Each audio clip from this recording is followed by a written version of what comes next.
I was home like chilling. I got here half an hour early because I said, no, voy ahora porque se me quedó aquí sentado. No, my You guys know we got a bigger timer now, right? we got. Is that for us? Is that for council? We are just so tech savvy. Walter, how are you, sir? All right, sir. How are you? Hello, Councilman. How are you? It was good at work. Okay, good. I was sweating bullets there.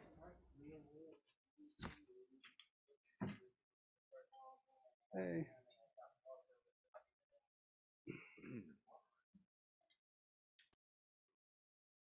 We are waiting for the most important person of all. Yeah, that's probably the case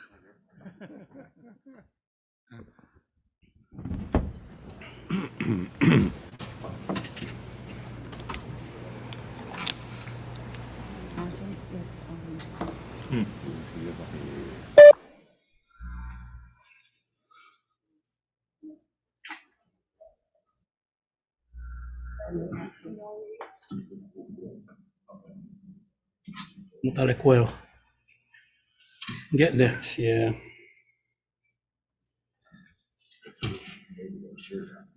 Empiezan el lunes. Big day. Is Heidi on also? Heidi's on, right? She'll be through Zoom. Huh? She's going to be attending. We're gonna have Just check Heidi and see and before I start Paul and meeting. Lori are gonna be on Okay, Zoom I just wanted also. to make sure Heidi was on before I start the meeting. Ralph and Nancy. It's here. Oh, okay. All right. Oh. Hello, Heidi.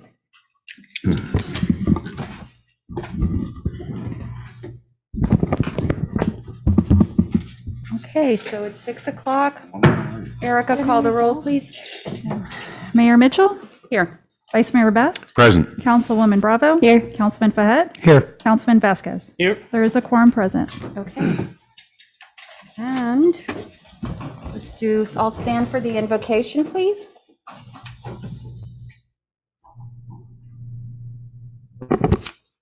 Who was giving the invocation? I'm sorry. Thank you.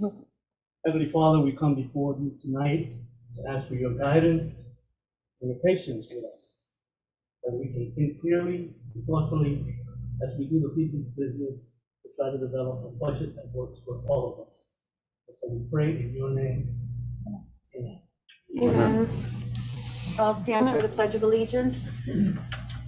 I pledge allegiance to the flag of the United States of America and to the republic for which it stands, one nation, under God, indivisible, with liberty and justice for all. All right, thank you everyone for being here and those that are attending virtually. And this is our second budget workshop of 2021. So we'll get started with agenda item 3I, Human Resources. All right, Unless, William, before we there's get to something that, else. Mayor, let me just read the two memos that you have in front of you. Okay. The first one I had done before we received Friday's news, so I'll get to the first one. Just to a summary of what we did in the first workshop, we determined that at the millage rate of 7.33, the surplus would be about $68,669. After we received confirmation that from CITT, that all sidewalk projects are now eligible, and no longer needs to be a sidewalk project that connects to transit. So the 50,000 we had budgeted in public works, we moved that over to CITT, and that created the additional surplus. Also, after the first workshops, you have 4 items there that we left up for discussion. William, I don't think we have, I think a Yeah, couple I of us think I I could only tell have don't one. have that memo that you're reading. Half a page. It's I have the it was ARPA. here. Oh, I got it. It's on the It back. was on the, On the back. My apologies. Okay. Thank you. I don't have it. You have the 4 items that we discussed at the last meeting. The first one was the $8,000 set aside for city events. Number 2 was the request from River Cities to increase their donation this year from 14,000 to 28,000. Number 3 was the Historic Society increase their subsidy from 6,000 to 12,500. go to Jack. And the final one was the $4,220 annual cost of the new marquee for the circle. I also provided, I believe, Councilman Fahet wanted a history of the payments. I included that in there. And Councilwoman Bravo also requested a history of code violations collected, so I included that in there. But let's get to the important memo, the second one that I sent you this morning. On Friday, August 13th, the city received from the state of Florida our funding agreement for the ARPA funds, and it shows the city will be receiving approximately $6,970,380. This agreement will be presented to council during the August 23rd meeting for approval. The state will release half of the funds, which is $3,485,190, within 2 weeks of submitting our signed agreement, and the other half 12 months later, probably in September of 2022. As you are aware, we have some major projects that we are personally working on: the Oakwood Drive Stormwater Project, East Drive Road Improvement, and the Canal Bank restoration. We also have $1.5 million from the state appropriations for the Oakwood Drive Stormwater Project. Once we obtain the final project costs for these projects, we can determine more accurately where we stand with the use of each of these funding sources to complete each project. The ARPA has a listing of eligible uses for these funds, and the two of interest to the city are, number one, water, sewer, and stormwater infrastructure, and something that is called revenue loss. Revenue loss involves a calculation of city revenues from fiscal year 17 to 19, which is the last fiscal year before the pandemic, compared to revenues during 2020 calendar year, in order to determine the revenue loss suffered by the city due to the pandemic. It is a complicated calculation, but in our case, we are looking at $2 to $3 million. The federal government has said any revenue loss funding can be used to provide government services. Some examples of this, although not all-inclusive, are capital infrastructure projects, police services, which include adding police officers, as well as vehicles and equipment for police. And keep in mind, these capital infrastructure projects can be anything. It can be public works, parks and rec, things like that. So in summary, we have $4 to $5 million that we have to spend on water, sewer, stormwater projects, and the balance can be used for the eligible uses detailed above for revenue loss. We should have some more definite amounts by our first budget public hearing in September. Our engineers are currently working on estimates for these three projects, so as soon as I have that, I'll be able to give you some more detailed information. What does this mean for the fiscal year 21-22 budget? Currently, at a 7.33 mils with a surplus of $69,000. However, this includes the following costs that can now be funded with ARPA They funds. can or cannot? Because it says can. You said cannot. Excuse me? You said now can, Now can. now can. Oh, okay, okay, thank you. I understood cannot. However, this includes the following costs that can be funded with ARPA funds. As you remember in your budget, we have one additional officer at $100,000. We have police equipment of $78,255, and we have the new racquetball courts for $100,000. That's a total of $278,255 that can be funded with ARPA. Now, when you back out the items that have to be added to the budget because of this, because remember these, the $100,000 and $78,000 were paid with a 5-year lease. So now we're taking that amount of debt service out and including the $178,000. So that creates an additional surplus to the budget of $129,671. This surplus would then increase our total budget surplus to $198,671 at a millage rate of 7.33. This amount may be used to fund any additional funding requests being considered, as well as some of the items on your wish list. Keep in mind that as soon as we have the accurate amount under the revenue loss category, we will have additional funds available for future projects and government services. The ARPA funds have to be used by December 31st, 2024. So we have 3 years to use these funds. Council can approve projects at any time during the budget years between now and fiscal year 23-24, as long as the funds are used by December 31st, 2024. What I wanted, before we go on to move on to the budget, what I wanted to mention is that I spoke to the mayor today, and I am recommending that we hold a third budget workshop on August 30th, 2 weeks from today, so that we can go over the list of possible additions. In other words, the 4 items that are listed here, plus any other ones we come up with tonight, and come up with a tentative millage rate for the first public hearing. As soon as we have some solid numbers, as I mentioned, on the ARPA projects, I will bring forward to council what the current available funds would be out of ARPA for using other projects, and we'll provide you a list of projects we think are important, and then we can discuss any other projects you might have. So that's the plan for tonight. Nice, nice, sir. Thank you, William. Thank you for, this is certainly a windfall to us, and it's our responsibility to use it wisely, to really give thought to how we use this. Hopefully, one of the things we can try to work for is to perhaps lower the millage rate after, which is something that, of course, for all of us, that's extremely important. So one thing I would like, William, could you explain, I know the golf course, I forget what we call that, the golf course renovation or work that needs to The be. renovation project. Renovation project, which is one big looming expense for the city that we can't, has to be every like 30 years, and we're past that. Can you kind of explain where this would fall in with this? What I want to do when I come back, when we have numbers, when we know what we're talking about, what's left over in ARPA that we can use for that, we can discuss, and that's one of the projects that I'm going to be putting on there is the golf course renovation, which is about 3.5 million. And depending on the amount that council wants to allocate to that, we can allocate whatever amount you come up with and get debt service on the rest of it to do the entire project. Or we can say, let's say you come up with an arbitrary number. Let's say we can use 1.5 million for the golf course. We can either reduce the debt to 2 million and get a loan for 2 million and pay it over 15 years, or we can use that money to pay debt service for the next, say, 5 years.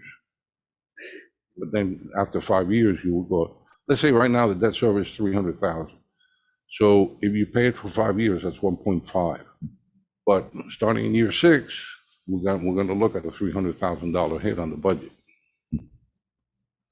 And I have one more question before, and then we'll let all the council ask questions. As far as staffing, I see that we can use this for the police. Is it also, we can use it for staffing of other positions? No. Okay, just for police? So police. Okay.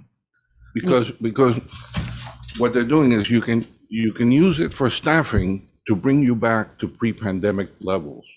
For example, if people laid off some people before the pandemic and you had 20 public works employees and now you have 15, you can use this money to add the 5 back to bring you back to the 20. But with police is different, because police, they recognize the fact that crime has increased during the pandemic. So they'll allow you to use that to increase police in order to address that issue. And as far as the revenue loss, we have to calculate what our revenue was in those 2 years prior to 2020. And then we're only allowed to use for the revenue loss, whatever falls within that bracket. I'll give you an example, and I'm waiting for the calculations to be confirmed. I sent it to our auditors already and all that. According to the calculation I did, our revenue loss is about 3.4 million. But I'm waiting for confirmation on that. So what that means is that you can use 3.4 million for revenue loss and 3.5 million for the stormwater projects that we're doing and all. The problem comes in that, and also remember, we got 1.5 million from the state for the Oakwood project. Problem comes in is that costs are going up, construction costs are going up. So I need to see what the total cost of that project is now. Whatever is not funded by the 1.5 million from the state, we have to take from this. The same thing happens with East Drive, the median. South Royal Poinciana. South Royal Median. We got $1 million from the state. The estimates I got today, preliminary estimates, and like I said, they're working on, it's closer to 2 million. So that million would have to come from the revenue loss, because it's not covered. It's not really a water or a stormwater project. It's a road improvement project. So whatever that costs over $1 million would have to be taken from the revenue loss. That's why Now, I said I want to wait until I get the final number so we see how much we have left in revenue loss to use. and I remember when we first started looking at South Royal Poinciana, at that section, it was like 900,000, but is it possible, because obviously right now everything's very high because there's a lot of work going on after the pandemic, and is it possible for us to set aside this money for these projects and then start them, hopefully if costs drop a little bit? Well, Or we're always at the risk of they keep going up, and that's the other The possibility. problem is that we have a time limit as far as the state money is. Okay. This one, we have 3 years, but the state Right. is not going to Okay. grant you 3 All right. years. But either way, when our plan is when our engineers develop the designs for both of these projects, they're going to come to council to present them to you before we spend any money on them. We want you to see what they're doing, see if council has any suggestions or recommendations on what to do differently. Once we get that, then we'll be able to determine, we'll go off RFP and determine what the actual price, but they're pretty good at estimating what the price of what they're designing will cost. Real day numbers. Okay. It makes sense. Makes perfect sense. Any questions? for Yeah. City Manager? I had a question. Thank you, Mayor. William, so the notes I had from before, and this was before the ARPA, was that the debt service for 15 years on the 3.5 of the golf course would be about 291,000, Yeah, about 300,000. about 300,000. If we were to use, if I understood you correctly, we could use some of the ARPA funding to kind of like put some money down, for lack of a better word, and then get debt service on the rest. But would we have to pay, but this has to be paid for in the next 3 years, right? So we wouldn't be able to use that money to pay off debt service beyond that third year? Well, Unless we finish the project before that no, and timeline ended. that's one of the things I'm getting clarification on is the money has to be spent or obligated Or obligated? by okay. 2024. So if you enter into a debt agreement now, you can use it over. So if it's a 5 years. 15-year note, you could As pay long as for it it's over obligated. 15 years? Okay. Okay, thank you. And then also, I hate to bring it up, but unless I'm mistaken, if I'm reading the body language of some of the people on the dais, I don't think several of us had that first memo, right? Because that you read from, Right. I don't have it, you don't have it, right, Councilman Vasquez? No, I don't. And, No, I don't. right, so Well, I think when the agenda went out Wednesday, it should have gone. It was out attached to with the it. email. it was, okay, I'm sorry. I just, think it might be on the. I thought there was gonna be a hard copy provided, that's why I didn't. That's fine. It's fine. Jamie did. thank you. Here we go, guys. Thank you.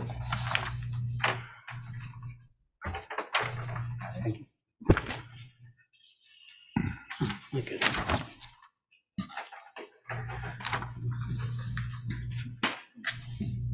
Through the chair?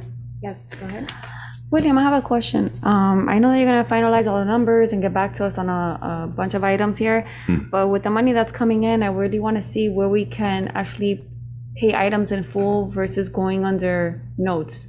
So I would like to compare the interest that we're paying over a certain amount of time versus just maybe paying off a couple of projects that we can actually take care of. Because at the end of the day, the interest that we're gonna pay is gonna be a lot more at the maturity date of the loan. So I don't know if that's an option.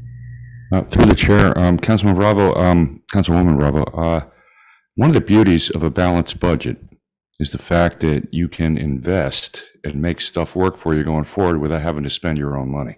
Correct. So you might want to keep that in mind relative to your statement. Through the chair. I understand your point completely, but we're living in unprecedented times. So if we can take care of a couple of items up front, we don't know how our general ledger is going to look into it. And we can do that. All I'm Yeah. suggesting is that you don't need to hold up this wait for the ARPA numbers. The ARPA numbers, when I get them in September, October, we can allocate these at any time. Okay. So, and that's why I want to get together, not only the amount, but at least a list of projects that we think are some priority projects, and then get your input on what you think. And then we'll see how much we have, and we'll work from there. Are we all in agreement then that we'll have a third budget workshop on the last Monday of August? Yes. Absolutely. Good idea, William. Any other comments? Not right now. Okay. Then let's Human resources proceed. is in section 5. His budget is, and Bill's here, his budget is about 10,483, or 3.8% higher than fiscal year 2021. An increase is due in part to this 3% COLA, as well as increases in health insurance costs. And on page 5-5, you'll see Bill's budget. And he's here to answer any specific questions you might have. Bill, I don't know how you do it. I just want to say you are a master of all trades for our Human Resources Department. It's really you doing everything, juggling so many things for us. So thank you for Well, I that. do have a lot of help from Rose, who's my assistant. She Yes. does a great your job too. assistant. Yes, thank you. Any questions? Through the chair, just one, Mayor. William, I forget how many years, 3 or 4 years ago, something, there was an increase, like an exorbitant increase in healthcare. Remember that? Yep. And we said at a budget meeting, I believe, we said, well, why don't we go back to these people and work them? And what do? We ended up changing insurance companies, and we saved like, what, 35%, something like that.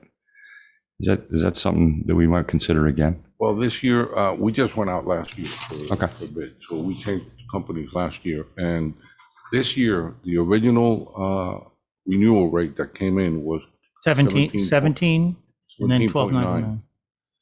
12.99. Our benefits consultant, Bob Schaefer, started talking to them, and they got it down to 12. Then we went back to them and we told them, Bob talked to me and I told them, tell them if they don't come down any further, we're going to go out to the market. And they came down to 5.7. And that's where we are. That's where we are right now. And believe me, with our claims history, and we have some large losses. I know we do. Some That's a big claims that difference, are yeah. pretty large. Even our benefits consultant said, you're not going to do any better going out to market. You just answered my question, sir. Thank you. So we went from 12, what they had We went proposed, from 18 18, originally and you brought it to down. 5.7. That's excellent. And I, Below the, which is, I think, below the Yes. industry and I know average. last year it was like 11 and you brought Yeah. it down again, so By switching, thank you. by for- switching companies, but this is a real good rate. And people seem to like the Humana services. It's worked out well for us so far, so it's doing okay. Fine with me. Any questions? Some pretty good negotiations, man. I don't know how you outside of this. He's the best. And while we do these departments, I'm going to bring you up on refer you to the wish list items. And Bill's got one that he's been asking about for a while, which is developing some type of a tuition reimbursement program for general employees. So that's going to be something that, if there's consensus on council, we can work up on you can do some research and work up a plan and bring it to council at a future date. And I think that, my opinion is that's a really worthwhile venture because we lose employees all the time that get their training here and then move on to City of Miami, to Miami-Dade County, to others that do offer the tuition reimbursement. And I don't think it's 100%, it's a portion. Right. Usually tuition reimbursement, it doesn't cover, but it encourages you to hone your skills, to gain more expertise in the field. And, and when we benefit from their knowledge, yes, it's true, they may not stay with us forever, but for the time that they're with us, we're benefiting from the what we were increased talking about expertise. is, since we don't know how many people are going to take advantage of this in the beginning, is maybe set a dollar limit and a cap per person. So at least we start with a dollar amount. If we see that it's a benefit to the city, we can increase it in future years. But start with a flat amount per employee in the beginning. Okay, and the only thing I'd like to see with that, Bill, one of the things when you look into it is that the tuition reimbursement that we do is related to something that they're doing in their field here in the Yes, city. yes, yes. So, it's not a, Yeah, I know. I Or mean, something we totally- both worked for the county, and I can tell you that there are some getting massage therapist degrees and so forth. right, or something, And, that it's like, so I can do this as, Right. a second job or something. It has to be something that benefits the city also there. Absolutely. Yeah. No, absolutely. But we're one of the few cities that doesn't have a program currently for civilian personnel. So it definitely is something that's probably the most asked for program from employees. Of course. Bill, are we really one of the few? Yeah. Really? Most have some program of some sort. Yeah, I'm surprised. Through the chair. Yes. Yeah, in Miami-Dade College, we have this extensively, and it's based on, first of all, criteria, programs, and kinds of things that are related to the kind of work one does. Secondly, it's paid on completion. So if it's, for instance, if you're taking college courses at the end of the semester, you pass the class, there's a transcript, you get reimbursed. So, something equivalent to, I don't know what kind of training, specific training, but I support wholeheartedly the idea of having this and helping our employees stay, develop their skill sets. Absolutely. And stay with the city. We benefit from having experienced employees. Yep. Okay. Good thought, William. That one. All right. Nothing else for human resources? Thank you. This is one of the employees that you will see here at City Hall, no matter what hour of the night you come by. He's usually here, usually to the end of most regular council meetings. Yes. And other nights too. Right. They're great. Thank you. All right, let's go to section 7, which is the city attorney's budget. It's on page 7-3, and the proposed budget is about $12,322, or 6.8% higher than the prior year due to an increase in the monthly fee proposed by our city attorney of about $1,000 a month. The budget is on page 7-3. Heidi's on if you have any questions. Now, I do want to mention on the wish list, you will see an item for updating the city sign code. And she's estimating, I guess, it will be a not to exceed amount of $30,000. Is that correct, Heidi? The proposed budget is 30,000. This is what code, William? This is What- specific to the sign code. So it's not your entire code. It's not your entire land development code. It's just the sign code, which is an area that has been a challenge for enforcement purposes, especially around election season. So what we'd like to do, and I've spoken with a lot of you about this over the years, is this is a code that is in real need of being updated. We want to make it a little bit easier for code enforcement, code compliance to be able to do their jobs throughout the year. And then in addition, bring it into more of a 2022 code. So aside from dealing with political signs and murals and other types of signs that you may see around people's homes or businesses, we also want to look at your overall sign code from, how commercial properties use it. So what our goal is to have that prepared in the first quarter of next year so that you can adopt it, let's say in the first half of the year before we get into the challenges of campaign season. And what we've talked about with this code here at the council is that our code the cities was incorporated in 1926. A lot of our codes are obsolete. They can't be enforced because they've been preempted by county or state or other things. So this would just be starting to, somewhere along the line, we've been kicking this down the road for decades, probably, of revamping our code. And this would be a start for future councils to continue with it, hopefully fund and look at areas of the code and start updating them. So this is on our wish list, though, that Right. the 30,000, the 12,000 is an increase in the annual fees that we pay to the city attorney's Correct. office. And it's not just Heidi, it's her whole firm, of Yes. course, that we use all of their expertise. So all I would need when we discuss these wish list items is consensus, whether you want to include this as one of the items you want to consider August 30th to add to the budget.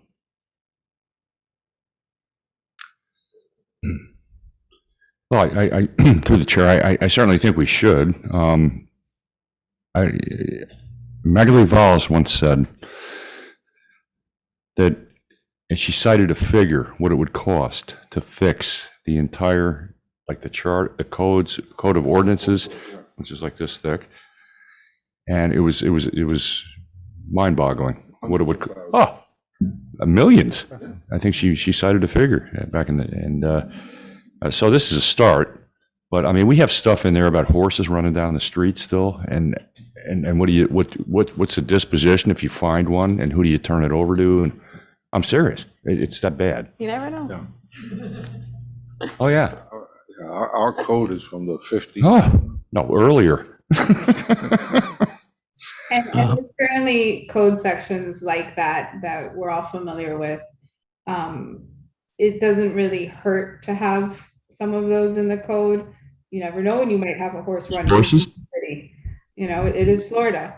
But as far as the ones that create difficulty for staff who's on the ground and doing things, this is one that for years has caused a lot of heartache, especially during political campaign seasons. And so in light of the needs presented by your staff and the community, frankly, as well as the fact that there is new I was just having this discussion with the mayor earlier at some point. I keep saying new, but it's in the last almost decade now. The United States Supreme Court came out with a case that has transformed sign codes across the country. And so cities have little by little gone ahead and made these types of revisions. And so I think that after having this type of conversation for many years with staff and the manager and with those of you who've been on council and now those of you who are new, it's really time that we get this done. And this would apply to, Heidi, to issues like we've had, I know residents from time to time ask us about putting a mural on their fence. And, we've told them it's not allowed by our code, and they've been willing to, not do that because, obviously there would be neighbors that would be concerned about that. But it would clarify, cement those kinds of issues too with signs and not just, we're not just talking about yard signs, a lot of other. This would address, basically, this is a soup to nuts sign ordinance.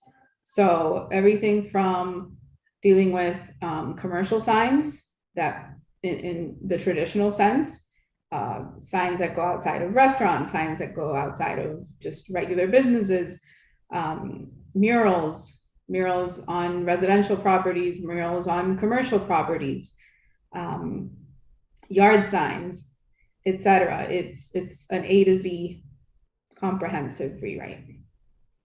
And part of the process, in addition to working with the city planner, is we would take the lead on drafting this code. We don't always do that when it's a planning and zoning type related ordinance.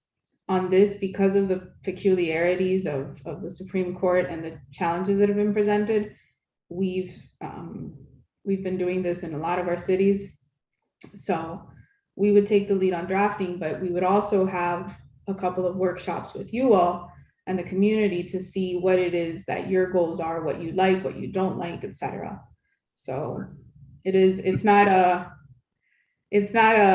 one and done type meeting where we're just going to meet for 5 minutes or half an hour and discuss. This is going to be a process. Through the chair. Yes. I'm Heidi, this, when you say couple of months for this, you're referring to the preparation for us to discuss, the review, the revisions?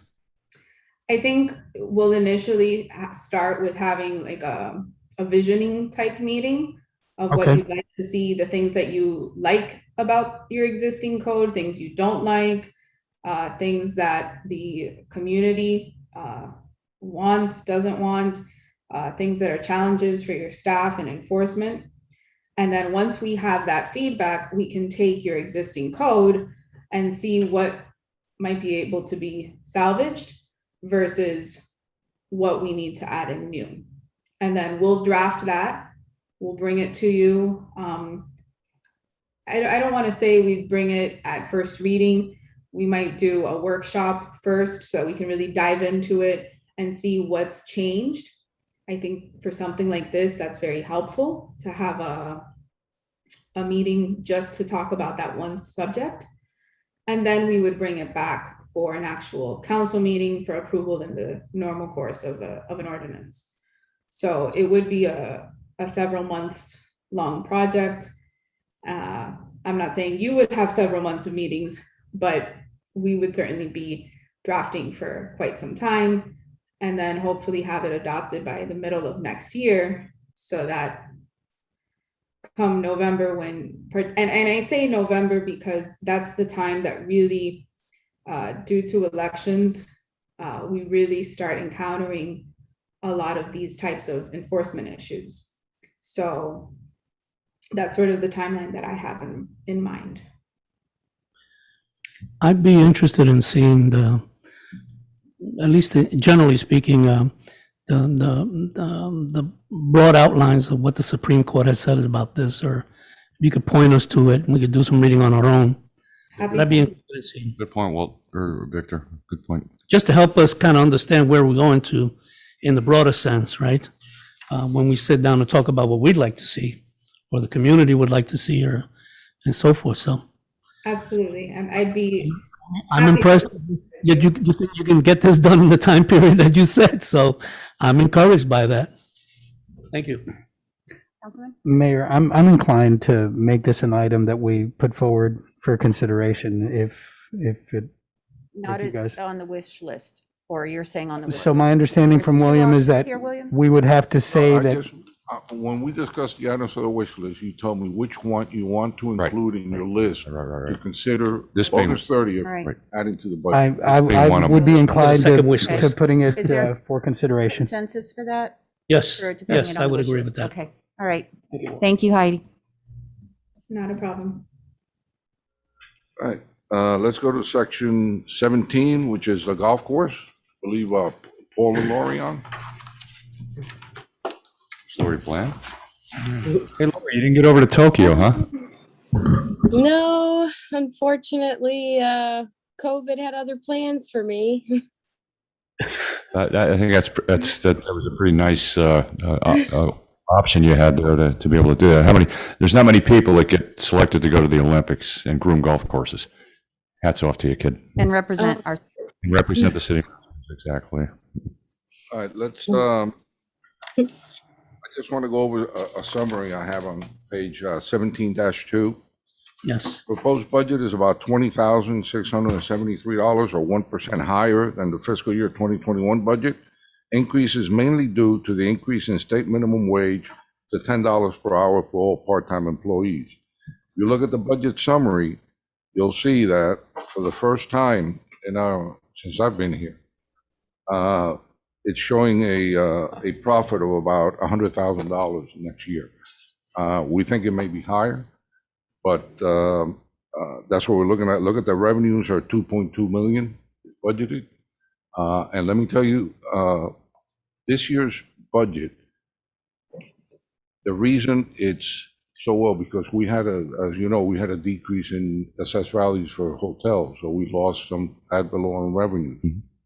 But the fact that this year, this golf course is going to make money at the end of this year is a testament to the work that Paul and Lori are doing out there. For the first time ever. Yeah.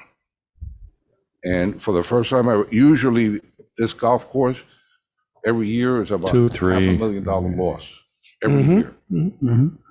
So by them projecting a profit of 100,000, you're talking about a $600,000 swing. Through the chair, William, do you think that even with the renovations that we're proposing to do, that would still stand? Well, we're gonna have a short time where doing the renovations where if we decide to that's my go ahead question. with That's it. my question. But and I'll let Paul and Lori answer this, but they're feeling the problem is the more use you get, I mean, the more rounds are being played out there, the more hit that this course takes.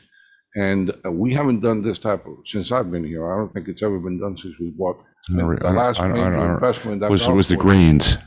Yeah, and that wasn't that much. The last major investment was $1 million for the irrigation system 3 years ago. Oh, the irrigation, that was 1.4, I think it was. But we did the greens, and I think what we did was we divided it. Didn't we do it 9 and 9 though? When we did the greens? Yeah. Correct. So, Paul, Lori, you want to address that?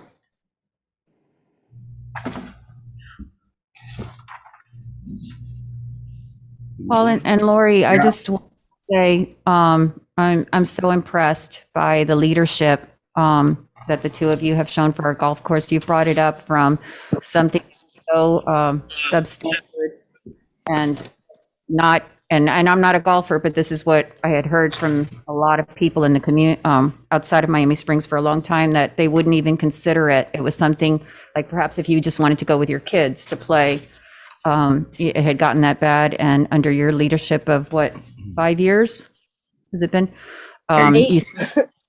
You bring it up that, and you did that.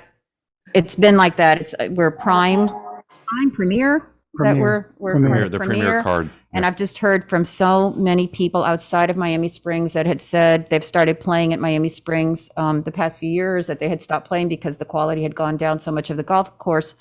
And so impressed when they come, it's their favorite place to come, and that is your and leadership that have brought us here.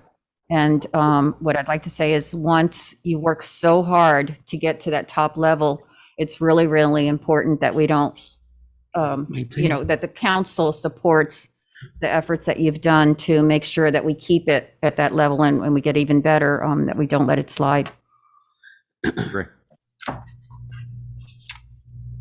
Correct. It's taken a long time to turn around the facility. Just as you said, Mayor, the word of mouth advertising was so negative for so many years, and rightly so. But what's happened in the last 3 years has been, hard work. It paid off. It's that simple. Hard work. Mayor, and Paul, refresh my memory. Isn't there some kind of like ranking within the county that we've kind of like climbed up the rankings in terms of how they evaluate courses within the county? Yeah, we went from the bottom to number 3 in the county. Wow. That is impressive. For public golf courses. Wow, that is impressive. Yeah, I think that speaks to why we need to maintain it, because we got to strike while the iron's hot, and while people are enjoying what we've got, we've got to do our part to maintain it and keep this going. Yeah, and it's the reputation of the city among a lot of people, including the residents. It's something that everybody can be very proud of, and to go forward, maintain it. There's in revenue. The asset, our city that, you cherish and you take care of, and you protect. You do what you need to protect it and keep it the best it can be. Yep. Are there any questions for Paul? Yeah, I'd like to know what number 1 and 2 is. Key Biscayne and Miami Beach. Thank you, sir. Makes sense. Now, let's, Oh, we can beat those guys. let's just go through the wish list for golf course.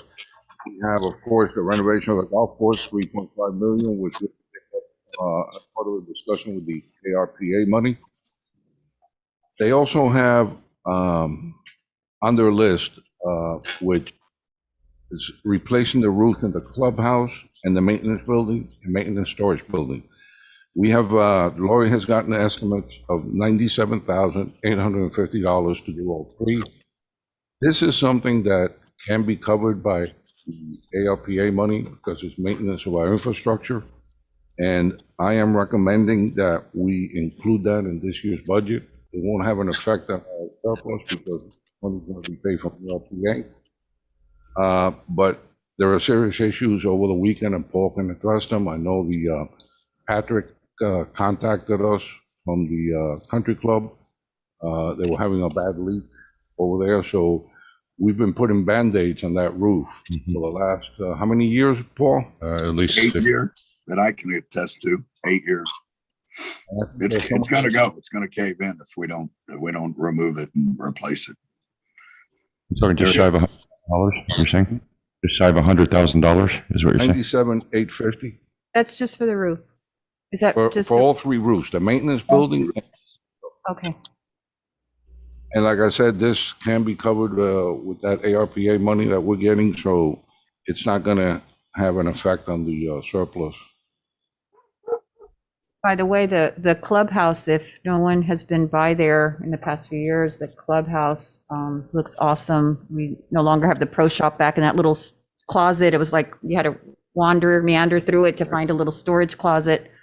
It seemed like for the pro shop, and now the pro shop is right there at the entrance, and it's stunning. So the work that we've done inside has really brought the whole prestige up of Miami Springs Golf and Country Club, and I think it's important that we do what we need to do to protect that. And the roof is obviously something that's critical to protect that All of that beauty could be undone very quickly. with a leaky roof, yeah. Yeah. Any other questions for Paul? Just Can I a, add- Can I add that as an item for next, for the August 30th? Is that yes, Yes, consensus? Yes, all right. through the chair, if I might. Paul, I know we've hit this around before, but you seem to be of the opinion that this $3.5 million for the Fairway renovation deal must all be done at once. Correct. Okay. Have we calculated what that would do to the food and beverage, the country club? Well, I've discussed it with Patrick County. You know, they're aware of it. It's gonna, you know, with the increase of I think playing the golf course, but you know, they're planning for it. They're planning for it. We have to plan for it. They have to plan for it as well. Everybody benefits in the end run. Patrick and Yacht benefit. The city benefits. The golf. I mean, everybody benefits. The residents benefit. It's a win-win deal, and it's never been done at the golf course. Right, but last time that we did any renovation to this extent, we split it in half, didn't we? Back in the day. Yeah, and you did it wrong. You didn't really split it in half, but you did it wrong. You did push up greens that you just don't do them. We're going to do them the correct way this time. Okay. With Corey and I here. And then the other thing is you did put an irrigation system in at 1.4, but it wasn't done properly. We had to call the warranty 8 years ago when Laura and I got here. And thank God, otherwise we'd have spent in excess of $400,000 just in buying parts and not even including labor, just in installing the parts. Mm-hmm. And I think as far as revenue loss, and we've already know when we do this, we're going to lose revenue from use for the golf course during that time. But if we split it up and try to stretch it out, which again, I strongly go by what our experts tell us in managing a golf course. He was able to bring it up to something where it's never been before. And it's really important, I feel, for us to make sure that we continue that route, that we don't go back. But if we were to split it up, then whoever looks for a full golf course like the premier players are not going to be coming, when we have half of a golf course and half of a golf course. So actually by splitting it up and delaying it, say over a year instead of 6 months, we're probably going to lose a lot of revenue just by those players that, are going to wait till we get our act together before they return to the country club. Well, what to the they golf course. what they would do is what happened last time. They would play 9 twice. Yeah, but it's beyond their perception. It's agronomic sense. All your grass comes from the same field for both nines. Otherwise, you get a different grass for the front nine, a different grass for the back. And quite honestly, in our industry, that is the worst way to do it. That's how you don't do it. Point taken, sir. Any other questions for Paul or for Lori regarding or for William? Through the Yes, chair. Councilor. So yeah, I think it's a very important item to take on, but I also do think that maybe Paul and his team can consider a marketing plan when they come back into the game, since we're going to be closed out and we're going to be losing on revenue. Something to promote the new greens on the golf course to entice people to come. Some sort of promoting or marketing plan. And also, I had a question for Paul. While they're closed or renovating, I guess we're going to continue to keep the existing staff as far as like golf attendance, or how is that going to work? Is that going to change their employee dynamic there while they're down? How is that going to work out? Yeah, it is. You'll continue to have a full scale of maintenance employees because they'll be working on the facility, on the golf course. As far as the golf operation, it'll go down to only salaried people, which will operate the driving range at the beginning for a little while. But we'll always maintain a presence in the pro shop, and the food and beverage will be open, and the pro shop will. And then we'll have renderings that we want to put out. And then we want to, part of the marketing, Councilwoman, is that, we let people know as it's coming along, we build the excitement. So when we do get to the opening date, the excitement's brimming and they're beating down our doors and they're paying a considerable rate to play a good quality golf course. No different than what they're playing at other facilities that are of the same level that we are. Oh, how much time will you estimate you'll be closed, and what months will that be? April 1st to October 1st.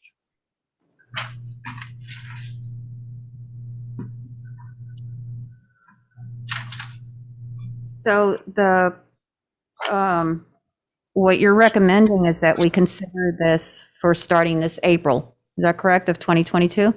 That's correct. Again, as things go on, you guys have mentioned it and several other things, but the longer we wait, the more price goes up. Right. Okay. You're taking out. You're doing it obviously in an appropriate season. So, Correct. and I just wanted to mention, during the pandemic, we were closed.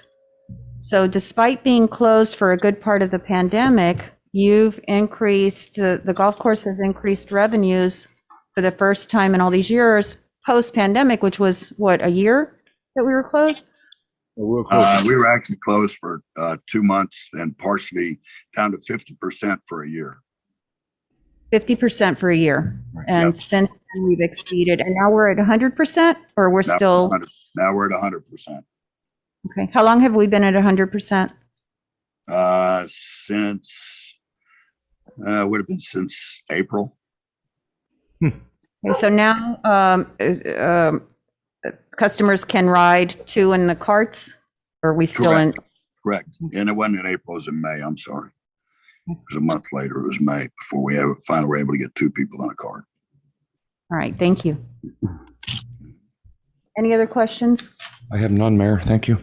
All right. Thank you, Paul. Thanks, Thank you, Paul. Lori. Thanks, Lori. Thank you. You're welcome. It's a team effort. Thank you guys for all your support. Lori, is that your dog? Regards to the dog. Yeah. All right. Let me jump over the manager leaving for last. I want to get Parks and Rec because they've had a long day. I know they want to get out of here. They're on section 14. you look at page 14-3, let me go through the total recreation budget for fiscal year 21-22 is 2 million, which is 154,000 or 6.2% higher than the fiscal year 2021 budget. These numbers I need to adjust for what we just did with the ARPA. So the proposed the increase in their budget, as I mentioned to you before, is mostly due to the state's minimum wage increase to $10 per hour for all part-time staff. They employ most of the part-time staff in the city, as well as the increase in health insurance costs and the increase due to the 3% COLA. In their budget for fiscal year 2021, we're doing the 5-year capital lease, but instead of $205,000, it's for $105,000, which is for the $80,000 to paint the community center, $25,000 for a new F-150 truck, and $20,000 to resurface the 2 tennis courts. The $100,000 for the new racquetball, as I mentioned before, that will be covered with ARPA funds. The other thing in the budget, the Pelican Playhouse will receive an annual subsidy of $29,000 for fiscal year 2021. That's what's in the budget now. But I wanted to refer you to, they provided you a report, which is in your packet. Starting on page 1425. For the last few years, they have been receiving a total of $29,000 from the city. $24,000 is a flat subsidy, and $5,000 is what's called an equipment account, where they use that money to buy or repair any equipment in the theater. The way it's worked in the past is whatever is unused of that $5,000 at the end of the year goes back to them. I think last year we changed that. We did. changed that. We did. I wasn't real happy with how we did that, but nonetheless, Did we change that last year? last year, That last before you were mayor, Maria, yeah. Omar, you remember that? That the money that would Yeah, not he be was supposed used to- would be returned to the city. That was Correct. not used for repair. Because prior to that, it was to the point that they would use what was necessary and they would just, Keep the rest. The rest but this would had be- to, the change was that they had to return the money. I thought that was wrong because they're not gonna fudge this. It's not fudging, it's just fiscal responsibility. If we're giving them money for repairs and it's not used, it's. But it's there comes back to the but city. it's there down the road though, so. Yeah. But it's at the end of the year because we refund that, councilman, Right. every year. So they have it available to them for the year. What's not used comes back to the city. And the next year, it's the same amount. It's not like, I know in some arenas, it was like use it or lose it, because if you don't use it this year, then you won't get it, the same amount next year. And that certainly isn't the case here. It's, the money's been made available. I think it's just fiscally responsible for us as city councils that if it's not used, it comes back to the city. And I was on the council at that time, and I remember that distinctly, and I thought that that was a valuable change that you proposed. To the chair, Yes. I'm not very familiar with the Pelican Playhouse and the 29,000. Can you explain that to Well, me? you're so lucky because we have our very esteemed. Yes, thank you. Well, before I'm they not come up, asking- let me just, Okay. the bottom line is on this memo, if you see the item highlighted in yellow, Yeah. they're requesting out of the 24,000, a 10% increase for next year, bringing it up to 26,400 and keeping the usual $5,000 repair fund. So what I need to know from you, if you want to add to the considerations, the additional $2,400 increase. Wait, I'm confused. It says on this first page, it says Pelican Playhouse will receive the same amount as last year. But you're saying, On 1425. 1425. but on 14, right, then on 1425, they were actually asked, there's a request for an increase. Right, Yes. correct. Okay. If you look at page 14-38 of your packet, it shows the purchases during this year so far, the $5,000 repair fund. Yeah. It's only about $700 out of the 5,000.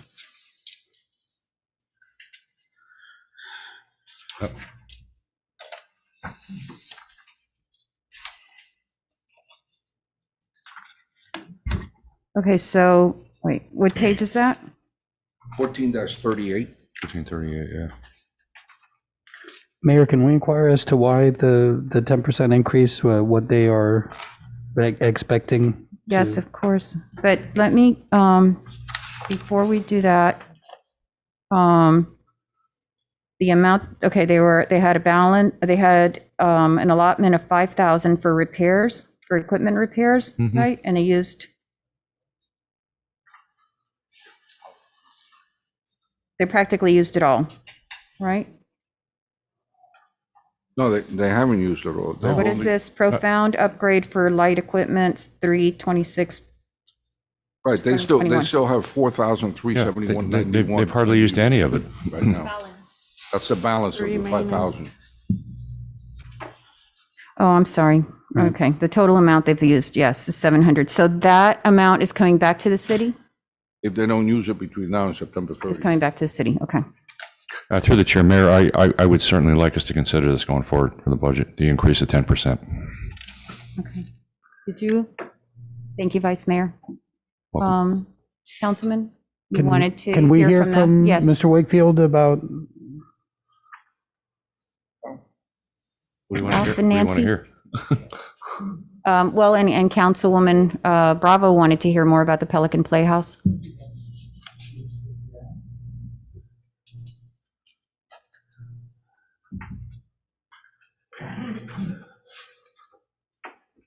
Oh,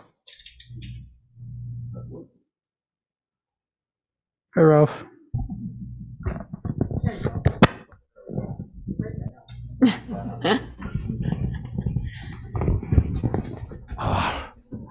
You'll be easily to understand this, William, but our insurance rate has gone up exponentially in the last couple of years. And that's primarily why we're asking for the additional money. Secondarily, we worked our fannies off during the pandemic. We did more in the year where we couldn't meet than when we were able to meet. In your packet, I sent you the State of the Pelican, and it elucidates all of the things that we did online, virtually, and then later on in the summer, we were able to get back with Omar's blessings to start meeting in the pool area, and then eventually back into the theater. So we ended up with two companies rather than just one company. We had a virtual company and a live company. And it was just a lot of work, and we deserve it. There you go. Through the chair, and Mr. Wakefield, I understand through a mutual friend of ours, Mr. Iglesias, Yes. that you guys are doing a live coming up performance. We are back live. We have 35 players doing the Princess Plays, which will be coming off the middle of October for 2 weekends. Masks or no masks, we're not quite sure where we're going to be, but we are going to do it. Whether or not we have transparent masks or face shields or whatever we need to do to get away with it. But yeah, we are currently in rehearsals for that, and we are very excited about it. Nice. Because it's a wonderful, like all of our productions, full family. And here, my lovely assistant, theater manager, Miss Nancy Jones, Hello. will give you You're too funny. a readout. Now, all of you are invited to this, of course, family and friends. In the old days, we used to have a night, but trying to get a night for anybody is difficult. So we spread it out, and you just let us know when the 6 nights that you would like to come, and we'll have tickets there for you and your family and friends. So that's all I got. I just want to say, I know I've mentioned this before. Our youngest daughter was in the Pelican Playhouse for years during the middle school years, which was just a great experience. And Ralph and Nancy have everyone involved. The young kids. It's a group of young and adults and all ages. No one's turned away, and he finds roles for all of them. But what's really neat is they are thoroughly involved in the whole theater production from the very beginning, through the casting, the backstage, putting the production together. It's a great experience, and the productions are always just so much fun to go to too. Learning your lines. Learn your lines. And our vice mayor, who has been an actor for years in that.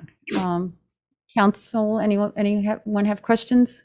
Just through the chair, thanks an awful lot, you guys, for what you do for this town as far as the arts. It is Please. an honor and a blessing beyond measure to be in a city that supports the arts like you guys do, that allow us to do what we love, and to grow this theater to being, and I say this without fear of contradiction, the best community theater in the state of Florida. Oh, bar none. So thank you so much. And through the chair, not just the active performers, but the performers from as far away as Georgia and other places, like the Luisi sisters, Cecilia and Helen, and who just rave about you. Yeah. What's nice about the Pelican Playhouse, I think, is recreation, providing recreation opportunities for our community, and it's just really important to provide a variety of them, because not everyone is a star athlete, but recreation is also acting, swimming. It takes so many forms, and it's just providing that opportunity for the kids and the adults. You certainly do that. So the Pelican Playhouse provides another avenue of recreational opportunities for all of our residents. Does anyone have any other questions? Okay. No questions. Thank you so much. Thank you. Thank you, Mr. Wakefield.